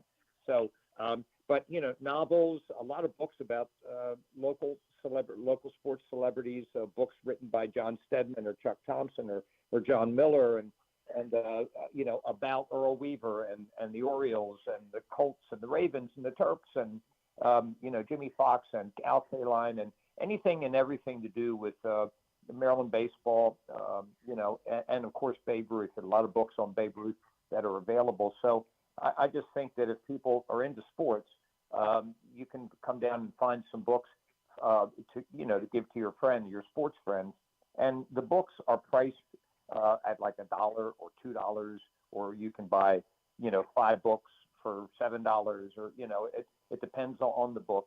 But great opportunity. And the other things that are going to be as part of this holiday yard sale, and this has always struck a chord with our friends, we collect, as time goes by, graphics that we use in exhibits. Okay, so let's say we do an exhibit on the 1983 Orioles. Well, there's graphics, museum quality graphics, and after the show is over, there's really nothing to do with them. So we offer them to fans for your man cave. That's cool. Put stuff. So that's really good, along with bobbleheads and all kinds of other trinkets that are related to local sports. So that's coming up 2 days next week. Free admission at the museum from 9:30 to 2:30 next Friday and Saturday, December 8th and 9th. So hope to see you down there. While that's a great deal for fans, it also, I think it's important to stress, this money from this helps fund you guys during the non-baseball season, correct? Yeah, that's right. You don't get a lot of attendance over the winter months because we are primarily a baseball museum, and so this helps us to pay the bills, keep the lights on, and stuff like that. So, come on down and listen. We are featuring exhibits. We have when Brooks Robinson passed away, we put together an exhibit, and it is up and running right now, and featuring things like his first professional contract with the Orioles. So if you want to see what Brooks made in a signing bonus, but then also what he made in his monthly salary in 1955, it'll knock your socks off. That's really cool. I'm not going to tell you what it is. You have to come see for yourself. So, it's all good. That's really cool. Mike Gibbons from the Babe Ruth Museum is with us. I happened to be perusing the website before you came on, Mike, and I saw that you're also doing an auction this weekend. And, there's some stuff that you have here that I hadn't. You've got Memorial Stadium beer taps available right now? Years ago, when that Memorial Stadium was demolished, we were assigned the job of administering the taking apart of the ballpark and pulling anything that we felt was historic and stuff like that. And so, we you may remember the inscription as you walked into the stadium. Time will not dim the glory of their deeds. Yeah. We have the letters from the inscription. So, a lot of the stuff, the state of Maryland charged us to sell Memorial Stadium bricks and seats, and we did, and memorabilia. But there are a few things that we found in our warehouse storage, and beer taps. A couple of beer taps from the ballpark are in a part of this auction.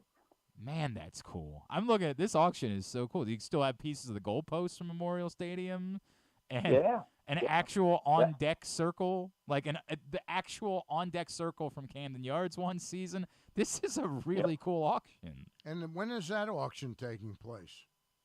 It's today, tomorrow, and Sunday, and that's an online auction. You can go to our website and check that out. But yeah, we tried to make this just a collection of unique items that people aren't going to find, Glenn, as you were saying, in too many other places. So, you got that going on, and a couple of Memorial Stadium seats are still around. And I'm looking at the seats signed by Cal Ripken Jr. right now and saying, my God, like that is about as unique and special of a piece as anyone could ever possibly have. Right, and you may have seen this. But out in Pikesville, there was a road dedicated to Brooks Robinson, and the street sign, one of those green signs, says Brooks Robinson Drive. I live right around the corner from there, Mike. Yep. There you go. Well, the prototype for that, which they gave to Brooks, and then Connie called us and said, "Get it out of here." But Brooks signed it. So it's another thing for your man cave. It's about 10 feet long. But nevertheless, it's really a very cool piece, and I think that somebody's going to be very happy to have that. That's all available right now. An auction that, as Mike mentioned, is going on this weekend. And just go right now to BabeRuthMuseum.org, and you can click on it. Says right there, 3-day auction. Click on that, and all of these extraordinarily unique items are up to bid.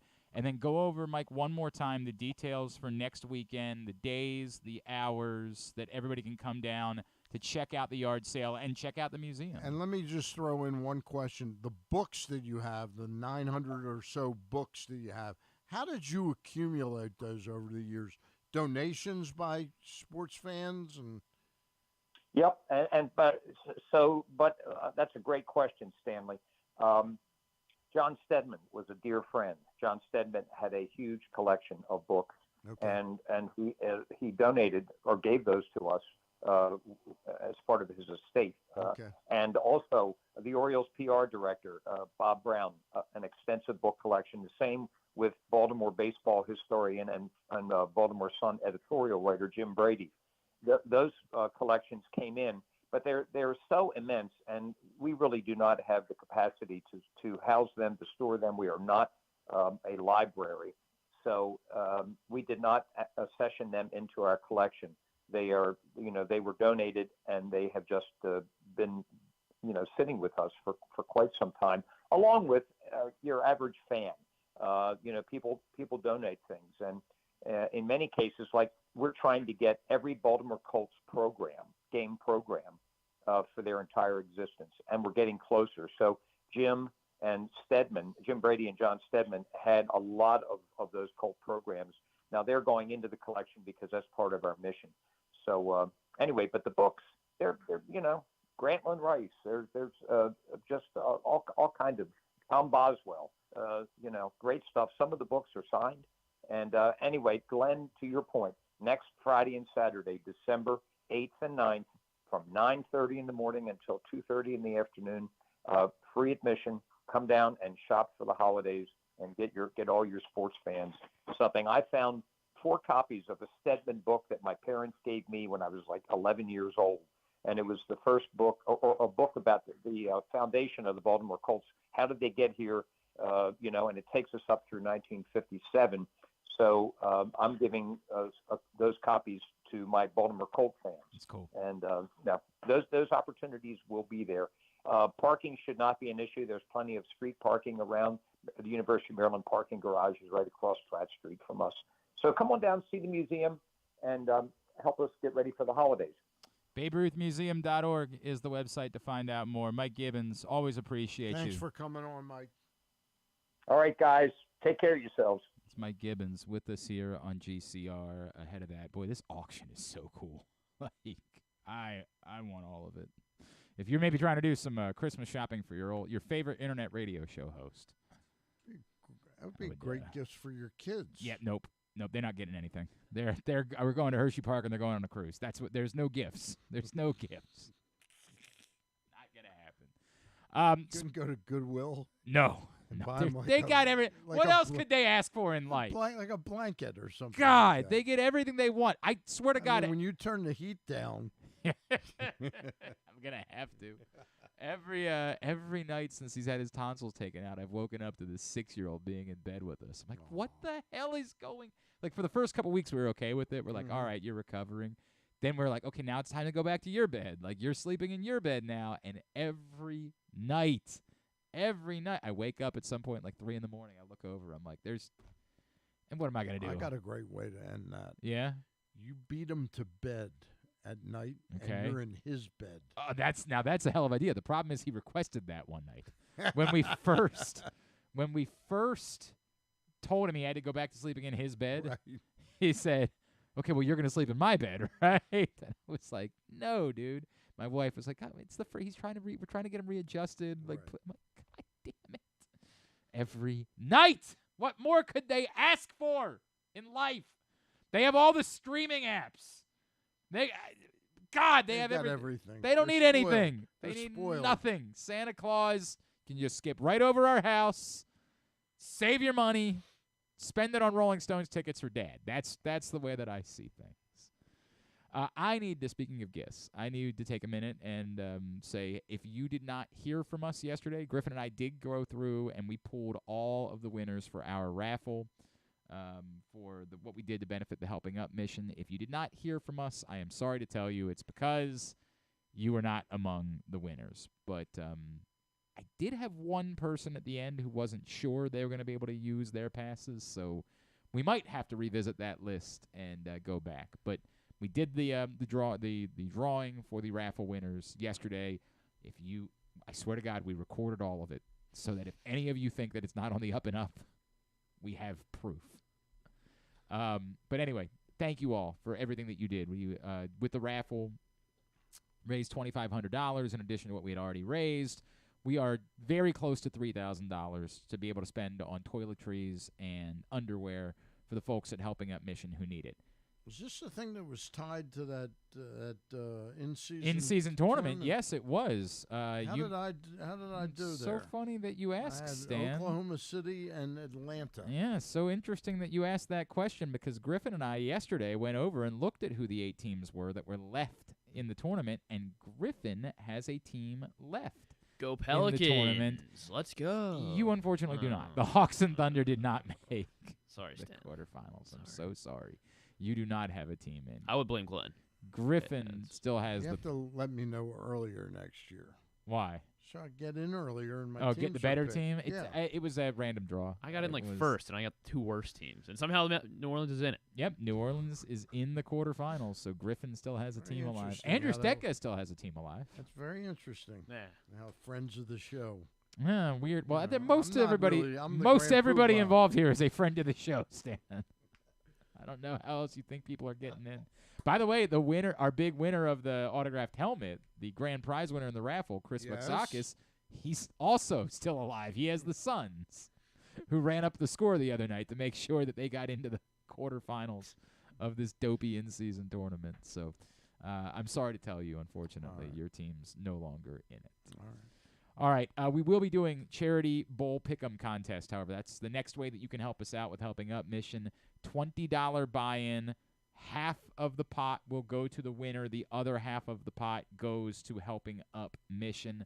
And starting on Sunday when all the bowl games are announced, you'll be able to sign up, pick all those games, winner take all. We will have a tiebreaker scenario, winner take all bowl pick'em contest. And it's by the most wins. Most wins, and it's just straight up, not against the spread, right. just straight up picking the winner. Oh boy, that's one of the areas I'm expert at. Yeah, you're the bowl games. pick'em. Oh God, you know me. I could tell you everything there is to know about the Pool and Weed Inner Independence Bowl.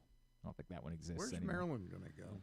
Rumors have somewhere been tropical. No, well, Phoenix has been linked. Vegas. Vegas is on the table for that Maryland. would be against a Pac-12 team. Yes, the Vegas one would be potentially against like USC. That would be. I think I heard that they are rooting for that one. Mm-hmm.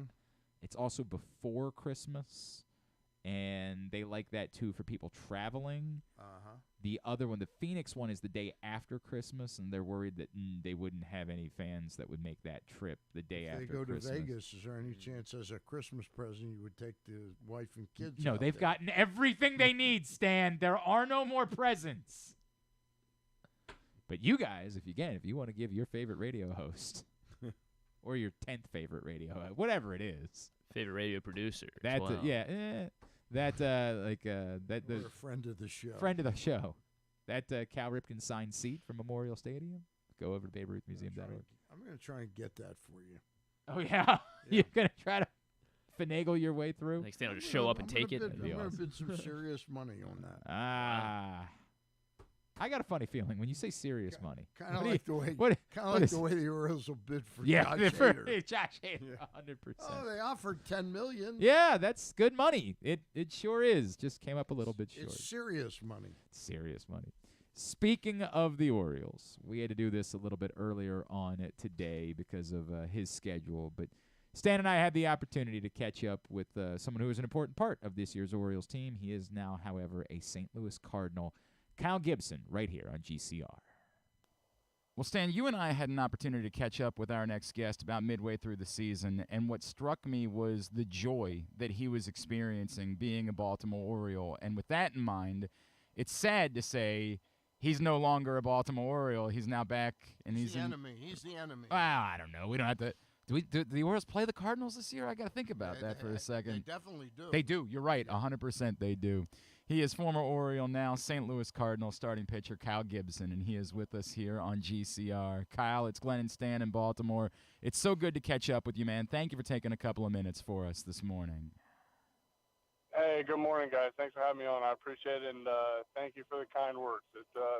Baltimore is a fun place, and it'll be great to catch up with you guys this morning. Yeah, Kyle, what we said, I remember Stan and I, after we talked to you that morning over the summer, talking about how much it struck us, what this season had been meaning to you, like how everything you had done in your career, the way that you talked about it, what it was like to be around those guys.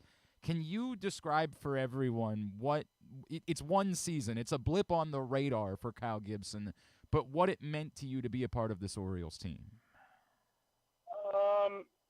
Baltimore, I feel like I've had the chance to say this a lot, but Baltimore and Camden Yards was just somewhere that I always enjoyed playing as a road player, and knowing how passionate the fan base is when that team is really good, and the support they get, even in years when maybe they're having a down year, was just something that looked like a lot of fun to be a part of. So it was just a spot that I really wanted to be, and then the group of people that I was with. The players and coaches, they just made it, really enjoyable. And I think it's easy in today's culture and today's age to be, elsewhere while you're in one place. Mentally you're somewhere else. Mentally you want to be somewhere else. Maybe, you're unhappy with your job and you think somewhere else is going to be more fun. Well, I'm a believer that wherever I am is where I'm supposed to be. And, sometimes that's in a great spot and sometimes it's not. Sometimes it's playing well and sometimes it's not. And, but if you're not present where you're at, I don't think you're getting the most out of your situation. And, thankfully we had a really fun group to be around. And in those cases and in those times, I try to maximize having fun and trying to maximize the situation I'm in. And that was a fun group to do that with. Kyle, now from the outside looking in, can you define, because it's something that Stan and I talked about a lot this year, why was it so, why was the culture the way? I know it's always more fun to win. I understand that, there's always going to be a better attitude around a winning team than there is around a team that's not winning. But this seemed to be something even more unique and even more special. Can you define why this group had such a unique culture in Baltimore? Yeah, I mean, obviously winning is fun, right? But I've also been on teams that haven't won and we've had fun, and I've been on teams that have won and you just feel like you're not having as much fun as you should have. I mean, it's not that always fixes everything. So I think culture is important. How you show up to the park. If there's a accountability, if there's and I know this sounds silly, but if there's a work atmosphere that's being created to have fun, created to, give you the chance to be the best player you can be. Once again, we probably, everybody listening has probably been in a work environment that they necessarily didn't think it was, great in cultivating, joy, cultivating happiness. I mean, that's part of life, right? Glenn and I are in one of those right now. Yeah, it's terrible. It's a miserable every day. I'm kidding. Kidding. So you guys know exactly what I'm talking about.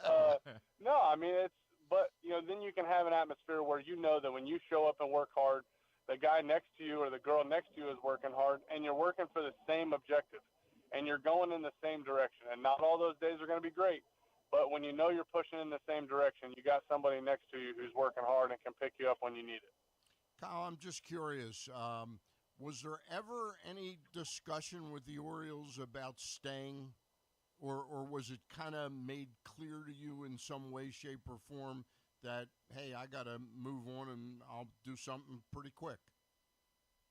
Well, I think I want to be careful with how I say it, because I think just because we didn't hear from the Orioles, I don't think is something that means, they didn't want me around. Mm-hmm. And I definitely don't want that to sound like I didn't feel appreciated, because it wasn't long after the season that I heard from, a lot of leadership in the Orioles, calling me, and they were just appreciative of the season we had, and, thanking me for what I brought to the table. And that meant a lot. And I mean, I think everybody wants to feel like, where you're at, you're wanted there. And I felt that. And so I wasn't going to let, the team situation where they have a lot of really good starting pitching, I wasn't going to let that situation, sour how I felt about the Orioles or think that's how they felt about me. So, sure, I would have loved to have been back. But, what I learned over the last year was that this front office is pretty prepared. Mm-hmm. This front office has a pretty good plan with what they do. And just because maybe I fit into the plans in 2023 and I don't fit into the plans in 2024, that doesn't change how I feel about my time there and how I feel about the people there. Hey, I got a little bit of an offbeat question for you. A few years ago, I got pretty friendly with a former Orioles pitching coach. He wasn't the major league pitching coach, Rick Peterson. I don't know if you know Rick or not, but Rick was the organizational pitching coach, and under Buck Showalter and under Dan Duquette. And at that time, he said that the two major league pitching coaches, which were Dave Wallace and Dom Cheedy, and Buck, used to look at some of the things he taught like he had two heads. I'm wondering how you feel about Chris Holt now taking a job that is the organizational pitching coach, and it seems like he is Mike Elias's guy.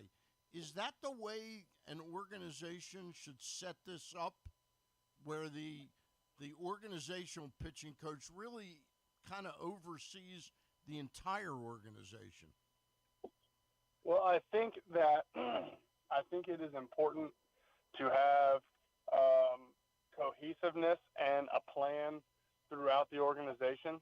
I think it's important for the people in AA to know what's expected when you get to AAA. I think it's even more important for guys in AAA to know what they expect when you get to the big leagues.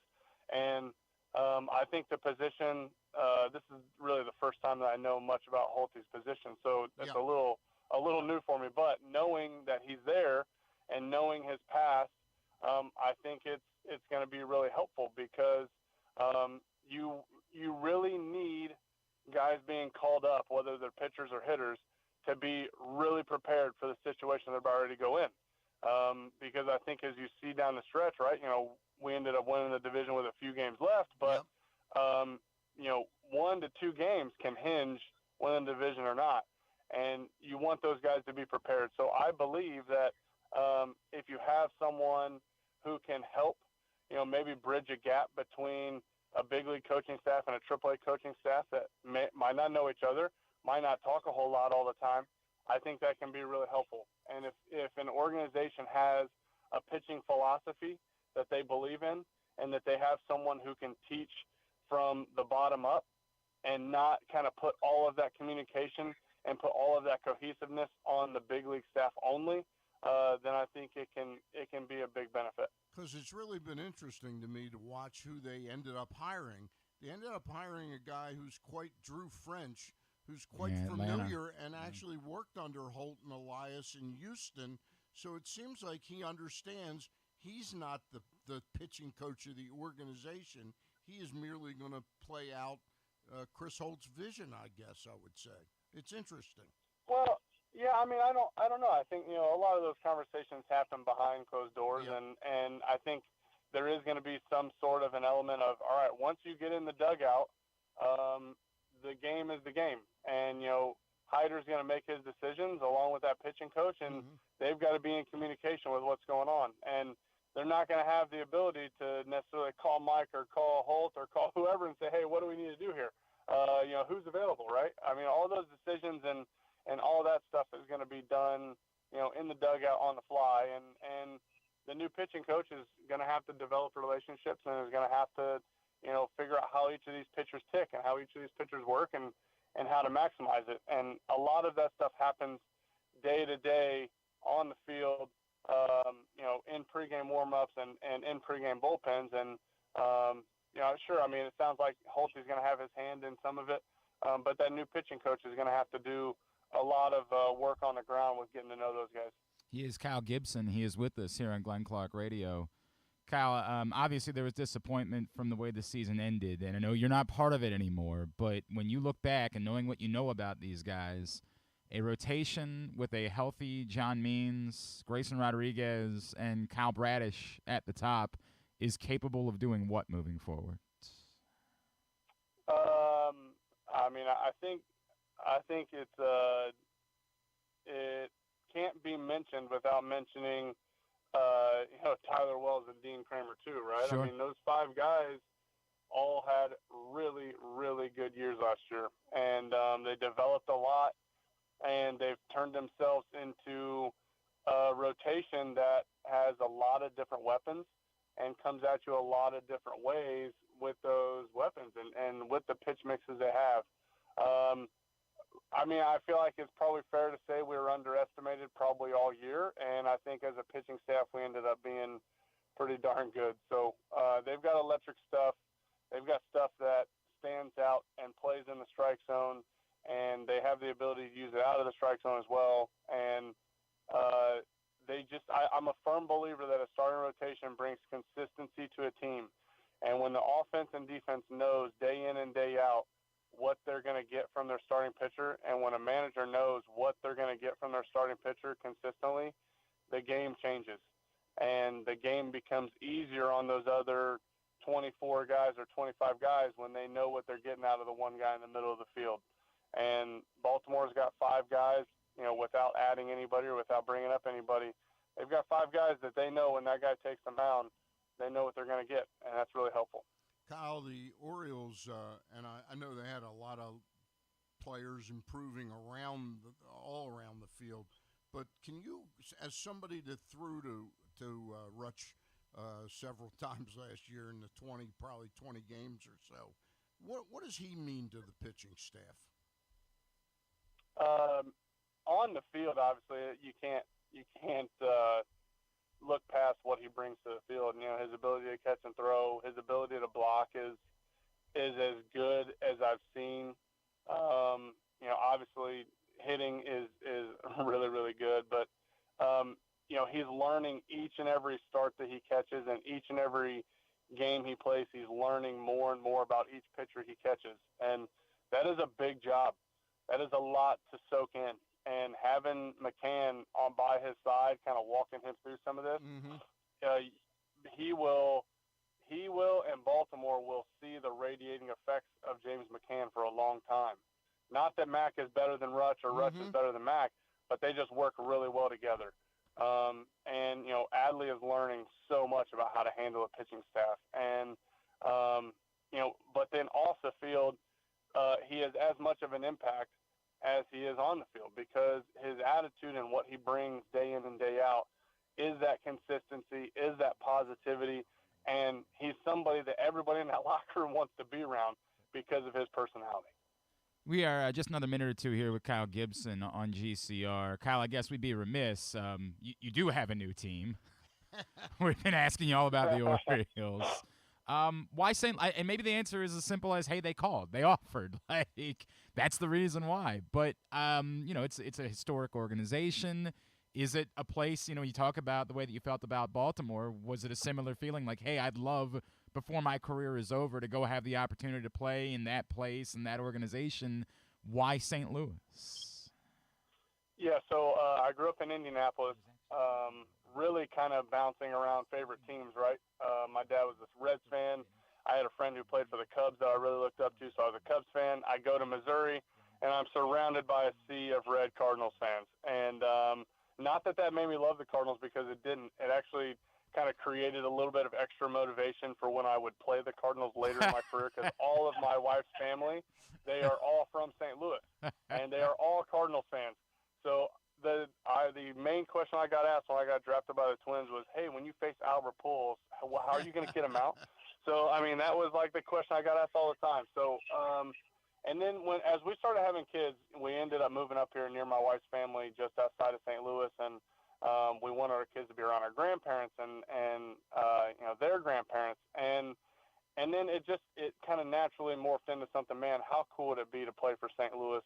Not only live at home, but, be here and play for the team that, one a lot of my friends back in Indiana rooted for, but then, my wife's family roots for. And it's something that we have tried to make happen for the last 4 or 5 years, and the organization just wasn't at a spot to do it, right? Like, just like the Orioles this year, not bringing me back, the Cardinals just weren't at a spot to bring me in. And, when they called us off season and, we started having conversations, it was clear that, there was mutual interest, and there were other teams involved, but, I think the draw of being home, now 36, 4 kids who are involved in a lot, the draw of being home and also being in an organization as storied and as competitive and with a passionate fan base like St. Louis, I'm just really thankful that now is the time that it kind of came to fruition, and it's making sense to be here. Hey, 2 real quick things from me. Number one, I just happened in looking up your career body of work. I saw that everywhere else you pitched, you wore number 44. And in Baltimore, you wore 48. And I couldn't think of somebody that was wearing 44 for the Orioles last year. Why 48 last year? So 44 was my original college number back in Missouri, and everywhere I went, okay. I was able to get it. And when I talked to Freddie Tyler and Mike Elias and people in the organization, 44 had been memorialized for a pitching coach that had passed away, I believe. Elrod In Hendricks. the early Yep. 2000s. Yes. Shame on me. So, Shame on me. Okay. Yeah, so he had passed away, and they haven't retired it. Yeah, I but understand. it's been memorialized in his honor. So nobody's worn it since, and it doesn't sound like anybody will. Hey, last thing for you, and I just want to editorialize. You don't know me that well because I don't go in the locker room that often, but I talked to you about 3 or 4 times, and every time I talked to you, I walked away saying, man, that is a good guy and a smart guy, one of the smarter guys I appreciate I've talked that. to. But my last question is, I know how important community stuff is for you. Big league impact, man. Yeah. Do you already know what you're going to kind of do out there in St. Louis? How quickly does your mind turn on giving back to the community? Yeah, because it's the community we live in, it turns pretty quick. And because Big League Impact, originated with Wainwright here in St. Louis, there's a really good foundation and a really good, a group of people that are really excited to do things already. He's got a lot of teammates that have jumped in, and I'll try to take that baton as much as I can from someone like Adam. But it turns pretty quick. We didn't host the event this year, but we normally host an event here in our hometown. That's a sporting clay shoot to benefit local food banks. But with the postseason and stuff, we didn't end up doing that. But we really like finding ways to get involved, and this is a community that we've lived in now for 6 years, and we've done our best here for this time to dive in and be involved and help, and to get to meet so many fans and so many people here in St. Louis that have already experienced Big League Impact. we're really excited about that. And I'm excited to see what happens in Baltimore too, because I think there's a group of 3 or 4 people that still want to do some community work there with Big League Impact, and hopefully that keeps going. But being in St. Louis and being able to spend more time in the community and have an impact here while we play here is going to be a lot of fun. BigLeagueImpact.org is the website, and as appreciative as Orioles fans were of 15 wins, I can tell you what you did immediately stepping up in this community meant even more. Yeah. Kyle Gibson, happy for you and for your family. Appreciate the thrills that you gave our city during the one season you spent here, and thank you so much for spending some time with us this morning. Yeah, thank you guys. Appreciate it. Have fun watching this team for the next few years. I'll be watching from afar, but you guys enjoy it. It should be fun. It was Kyle Gibson with us here on GCR. Appreciate the conversation. Very thoughtful. And we need Stan's mic back on. Yeah. That's a great word with him, is thoughtful. Yeah, he's every time I talked to him, I came away thinking that's a thoughtful guy. No question about it. I think the Orioles will rue the day is a little hard to say. He's not an ace, but for what he brought to the clubhouse and the fact he won 15 games, I think it's going to be dependent on what they do, right? Like what they do. I think they'll again be shocked at the price. To get that Stan, much better. What I said the day that Kyle Gibson signed in St. Louis was, I understand choosing to move on from Kyle Gibson. Yeah. What I worry about is that you're not going to be doing better than Kyle Gibson. I understand they did better than Jordan Lyles when they got him. I understand that they say, hey, we're looking for higher than that, but higher than that costs a lot of money, and I worry. Yep. I worry. Yep. All right, winding down here in hour number 2 of GCR. A reminder, there is no Project Game Day this weekend, of course, because there is no game day this weekend, but we'll be back next Sunday. Myself, Rita, Femi, KZ, Andrew Stecca, some guy named Josh Charles has been hanging out with us all season long. He's had nothing else to do. We're looking forward to being back with the After Ravens Rams. Come hang out with us. PressBoxOnline.com/gameday. I guess Sunday with no football, you can give the kids an early Christmas present. Stop. Oh, you don't know what we're doing on Sunday, Stan. No. Hang on real quick. Project Game Day is brought to you by HelpMyGamblingProblem.org, AJ Michaels, and Superbook Sports. Guess who's getting a Christmas on Sunday? Guess who's getting a Christmas? You are. The dog. Oh. The dog is We are getting. taking the dog. We're taking the dog, and we love our dog. We're taking her to. So I'm getting back. We'll get back from Hershey Park at midnight on Ruth's Saturday Chris night. Steakhouse? Yeah, basically. We're gonna get back very late on McDonald's Saturday. And then on Sunday, I got to be up at 5 because it's my day to go serve at Helping Up mission. Right. So I was hoping that I could just go back to bed and then spend the day watching football. And, I'm very involved with Show Your Soft Side, a wonderful animal charity around these parts. And they are hosting a, Paws with Claws, I believe is what it's called. You're playing Santa Claus? No, I'm not playing Santa Claus. But no, it's like bring your dog to meet Santa, and there's games and activities for the kids. I don't know, not for the kids. No more. The kids do not need more Christmas. Done all the Christmas we're doing. We're sending them to your house for Hanukkah. That's what we're doing with the kids now. Gonna have some brisket and applesauce. Jane will, she'll take care of it. You know what? I bet they would love it. I bet they would love it. But yeah, we're doing that. You can find out more at showyoursoftSide.org. It's a neat fundraiser that they're doing. Get your dog's picture taken with Santa Claus. We're doing that on Sunday. So yeah, everybody's getting their Christmas this weekend. The kids get some Christmas. The dog gets some Christmas. Daddy gets broke. That's the way that it works. That's the way it goes. We'll come back in. We'll get a tidbit and two to wrap it up. It's Glenn Clark Radio. Why bet with the big boys this football season? Instead, try your hand with the local book, Superbook Sports, this fall. Superbook Sports is the book next door. Just a dedicated team of the best odds makers in Las Vegas, making sure you get the best prices and parlays anywhere. And now, Superbook will give you a bonus of up to $250 when you sign up and wager on the same day and use the promo code GlennClark23, GLENNCLARK23. So bet with the best and use the promo code GlennClark23 this football season with Superbook Sports. Visit superbook.com for terms and conditions. Gambling problem? Call 1-800-GAMBLER. What's up, everyone? It's Tyus Bowser, and I've had so much fun hanging out with Rita and putting up with Glenn the last couple years that I've decided to do it again. Season 3 of the Tyus Bowser Show is happening this year, as we'll be all over town, giving you the chance to get to know me and some of my teammates. As we talk football, life in general, and just say what needs to be said. You can find out more about the show by going to PressBoxOnline.com/Bowser. If you don't live in the area, you can watch the shows live on Facebook and YouTube. And if you miss one, you can listen Friday nights at 105.7 The Fan. So we'll see you all season long for the Tyus Bowser Show, a partnership of PressBox and Great Ace Memorabilia.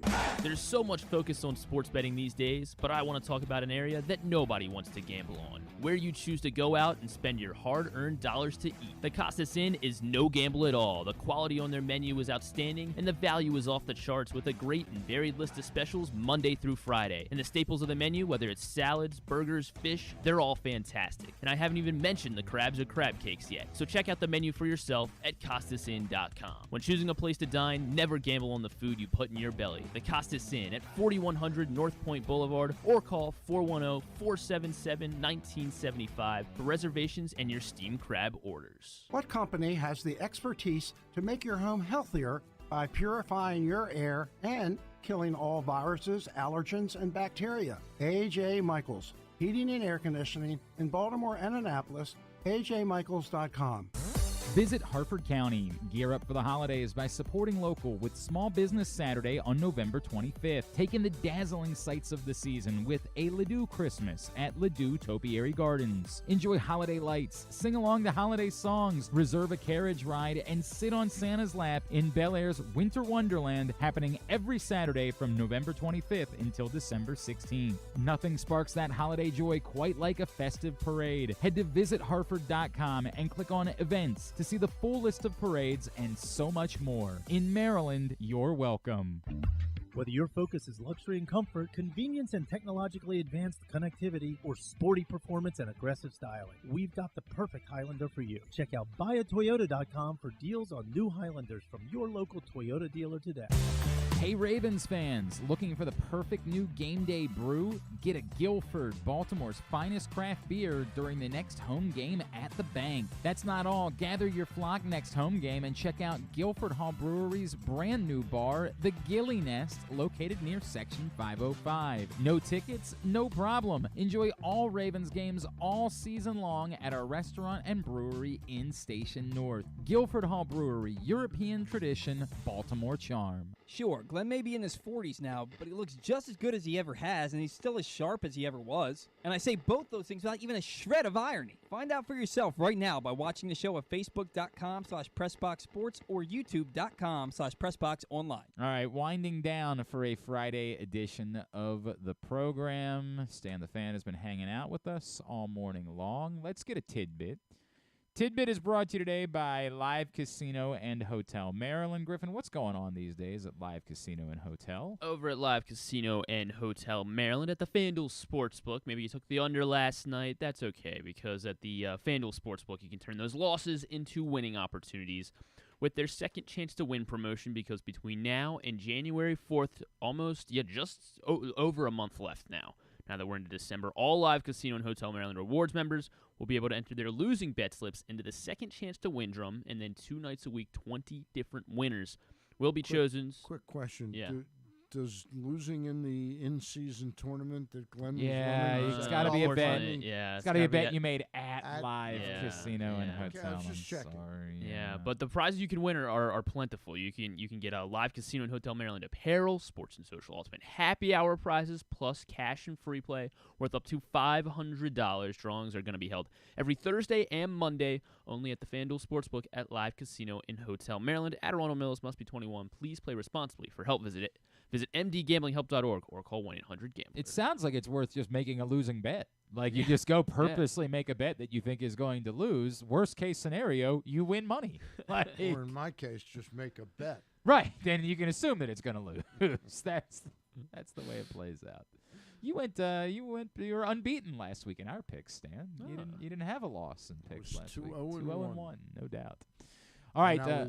And I was 8-1. Yeah. And a 9-team parlay. That's really good. Unfortunately, that means you lost.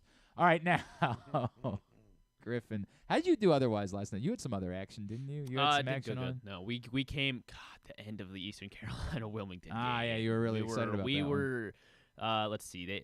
Eastern Carolina was going to win, but Wilmington kept fouling, which was great because we had more points scored, and we got to like 140. I needed 143. So what did it finish with? It finished at 140. They had 2 free throws at the end. They missed both of them. Eastern Carolina. Sounds like they would only gotten you to 142. You still would have yeah, lost. but then Wilmington was pushing hard down the court, and they didn't even get a shot off on this final. Actually, he got fouled. It looked like he got fouled on the three-pointer here.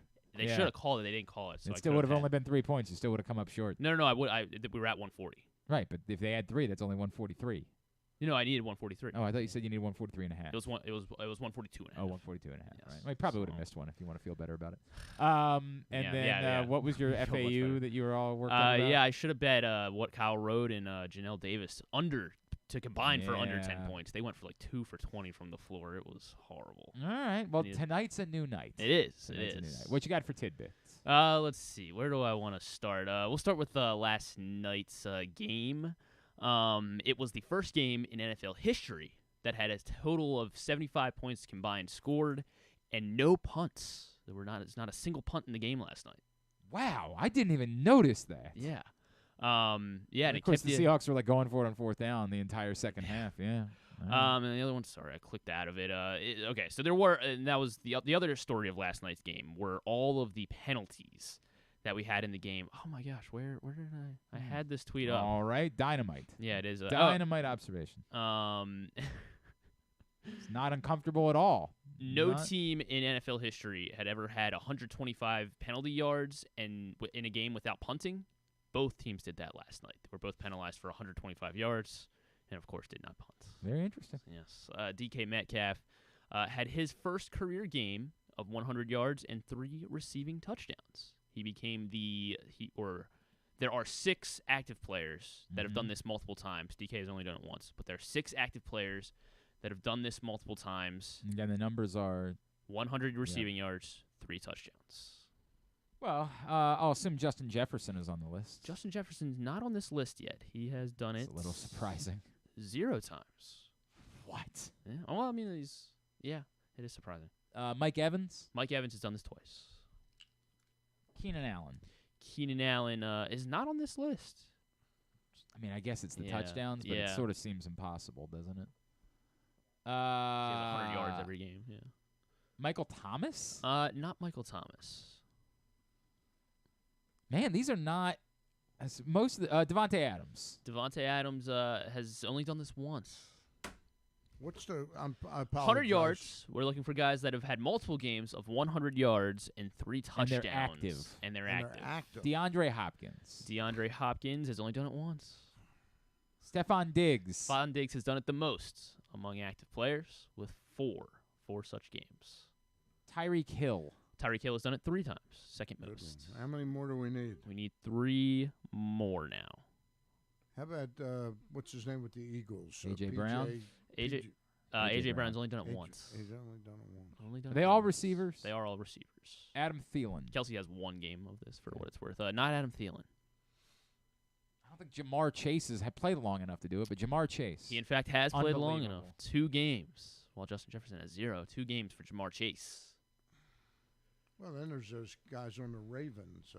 Yeah, Odell Beckham would be Odell probably Beckham a good is, thing. is We an should excellent, have, is an we excellent should have guess. probably guessed that before. No, but there's all those guys that they had before. Right. Oh, you're thinking of Chris Gibbons and Chris Matthews. They're not active. Odell That's Beckham Steve is on the Smith. list. He's not active. It's got to be active. Oh, that's right. Got to be active.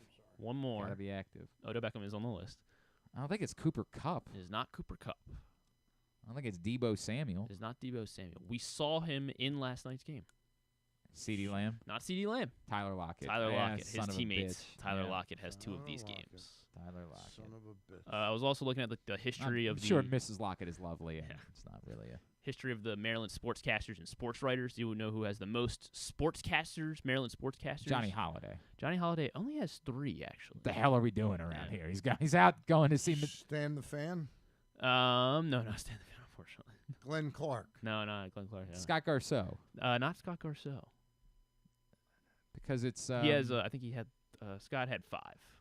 Scott had 5. This person has more than no 5. Vince Bagley. Vince Bagley. Yeah, of course. 10-time winner. Of course, it's Vince Bagley. That's the answer.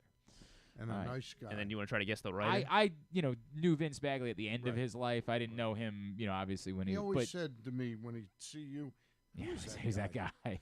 He was whenever I'd see him in the press box, he would go out of his way to have conversation. He's very good. I know his granddaughter Margaret, who lives out in San Francisco. She's a regular listener and always says very nice things. And I'm like, man, that's very powerful. Yeah. But yeah, Vince Bagley could not have been a kinder, and it was always like a delight when you would show up to work a game. When you would see Vince Bagley, that would make you very happy.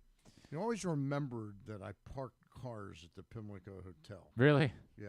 It was a big restaurant. Yeah, I know. You've talked to us about it. Yeah. And he would always say, I remember the first time I met you, you were parking cars. That's funny. Yeah. That's very funny. Great guy. Great guy. And Best job I ever had. Really? Yeah. You know the best job I ever had was? Telemarketing. Swear to God. Swear to God. You were good at it? It wasn't so much that it was easy. As a high school senior, I got roped in to doing telemarketing because 10 of my friends all worked there. Right. And they kept saying come on, you got to do dude, this. it's just it was a bunch of high school kids that were all hanging out in a room, and we were doing mortgages. And all we would do was call and say, I'm so-and-so, I'm John Johnson from the Mortgage Consultants. What name did you use? whatever. I didn't care. Would you be willing? I would use Griffin Bass. Yeah, right. Hi, I'm Griffin Bass from the Mortgage Consultants. Would you be willing to share with us what your interest rate is? And if it was at the time anything, and now this is again 2001, 2000, somewhere around there. If it was anything above 8, right, and they didn't hang up on me, right, I was getting money. Because lowering your more interest rate was always something that people were interested in doing. And some people be like, well, I think I got it at 10. I said, I've got great news for you.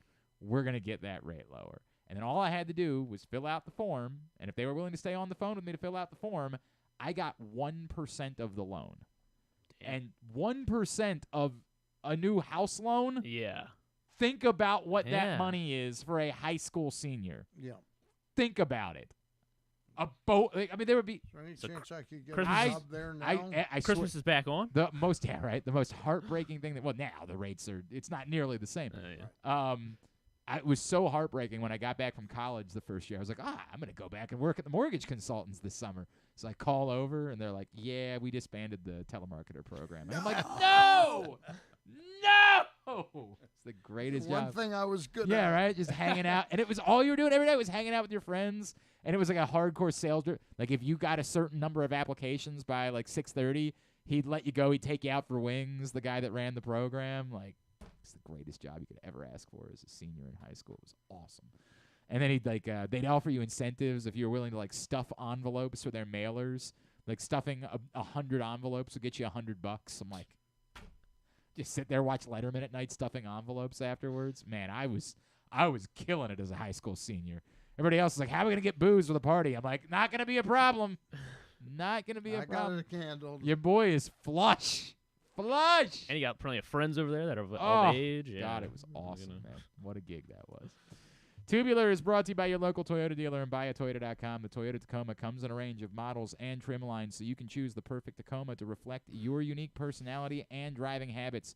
Check out buyatoyota.com for deals on new Tacomas from your local Toyota dealer today. Busy weekend. We'll go day by day. Tonight, Maryland basketball opens Big Ten play there at Indiana, 7 o'clock tonight on the Big Ten Network. Towson is playing South Dakota State, but they're playing the game in the Sanford Pentagon, which is a pretty legendary building in Sioux Falls. That's at 8 o'clock. To my understanding, the only way to watch it is on something called Midco Sports, and I think you'd have to pay in order to get it, unfortunately. Find a way around It's it. a bummer. Yeah. NCAA volleyball tournament, UMBC, a 3 seed in the NCAA volleyball tournament. It's 4 per pod. So it's a pretty big deal that they weren't a 4 seed this year, that they were a 3 seed instead. They take on USC today at 4 o'clock on ESPN+. Coppin State also in the NCAA volleyball tournament. They take on Pitt tonight at 7 on ESPN+ as well. High school football championship games continue today in Annapolis on NFHSnetwork.com. The 2A, 1A final, Calvert and Dunbar at 4 o'clock. And then the 4A final, there'll be a new 4A champion this year, Wise against Broadneck at 7:30. Pac-12 championship tonight on ABC, Oregon and Washington at 8 o'clock. We think it's a winner gets into the playoff situation, but we don't know that. Yeah. Tomorrow, Johns Hopkins takes on Randolph-Macon in the quarterfinals of the NCAA football tournament. That's at noon on HopkinsSports.com. Local hoops tomorrow, UMBC hosts Lehigh at 1, Loyola hosts Delaware State at 5. They're both on ESPN+. The high school football finals tomorrow in Annapolis at noon. The 1A final, Fort Hill and Mountain Ridge. At 3:30, the 4A, 3A final, North Point and Mervo. And the 3A final at 7, Oakdale and Linganore. That UMBC game tomorrow. Yes. Will Mr. Stein be behind the mic? 100%. On Mr. Stein. television? It's ESPN Plus, 100%. ESPN Plus. The college title games tomorrow, ABC at noon for Oklahoma State, Texas, the Big 12 championship game. The ACC championship, which we assume is winning you're in for Florida State. Louisville, Florida State at 8 o'clock. Dude, it's insane. No. SEC championship tomorrow at 4 on CBS, Alabama and Georgia. Again, you think it might be a win and you're in, but if Alabama, I don't know. And then Fox, the Big Ten championship tomorrow night, Michigan and Iowa. Definitely win and you're in for Michigan. Not for Iowa whatsoever. Not at all. Very shocking news on the AOL news feed right now. Representative George Santos has been expelled from Congress. But why? What did he do? What did he do that was so wrong? Just a good guy. Me of what he They were very. They sort of said, if we let this guy stay the entire time, it's going to end up hurting us. We have to get rid of him. Yeah, he's gone. On Sunday, the local TV games with no Ravens game. Fox Dolphins Commanders at 1 o'clock. Niners Eagles at 4:25. CBS Cardinals Steelers at 1 o'clock.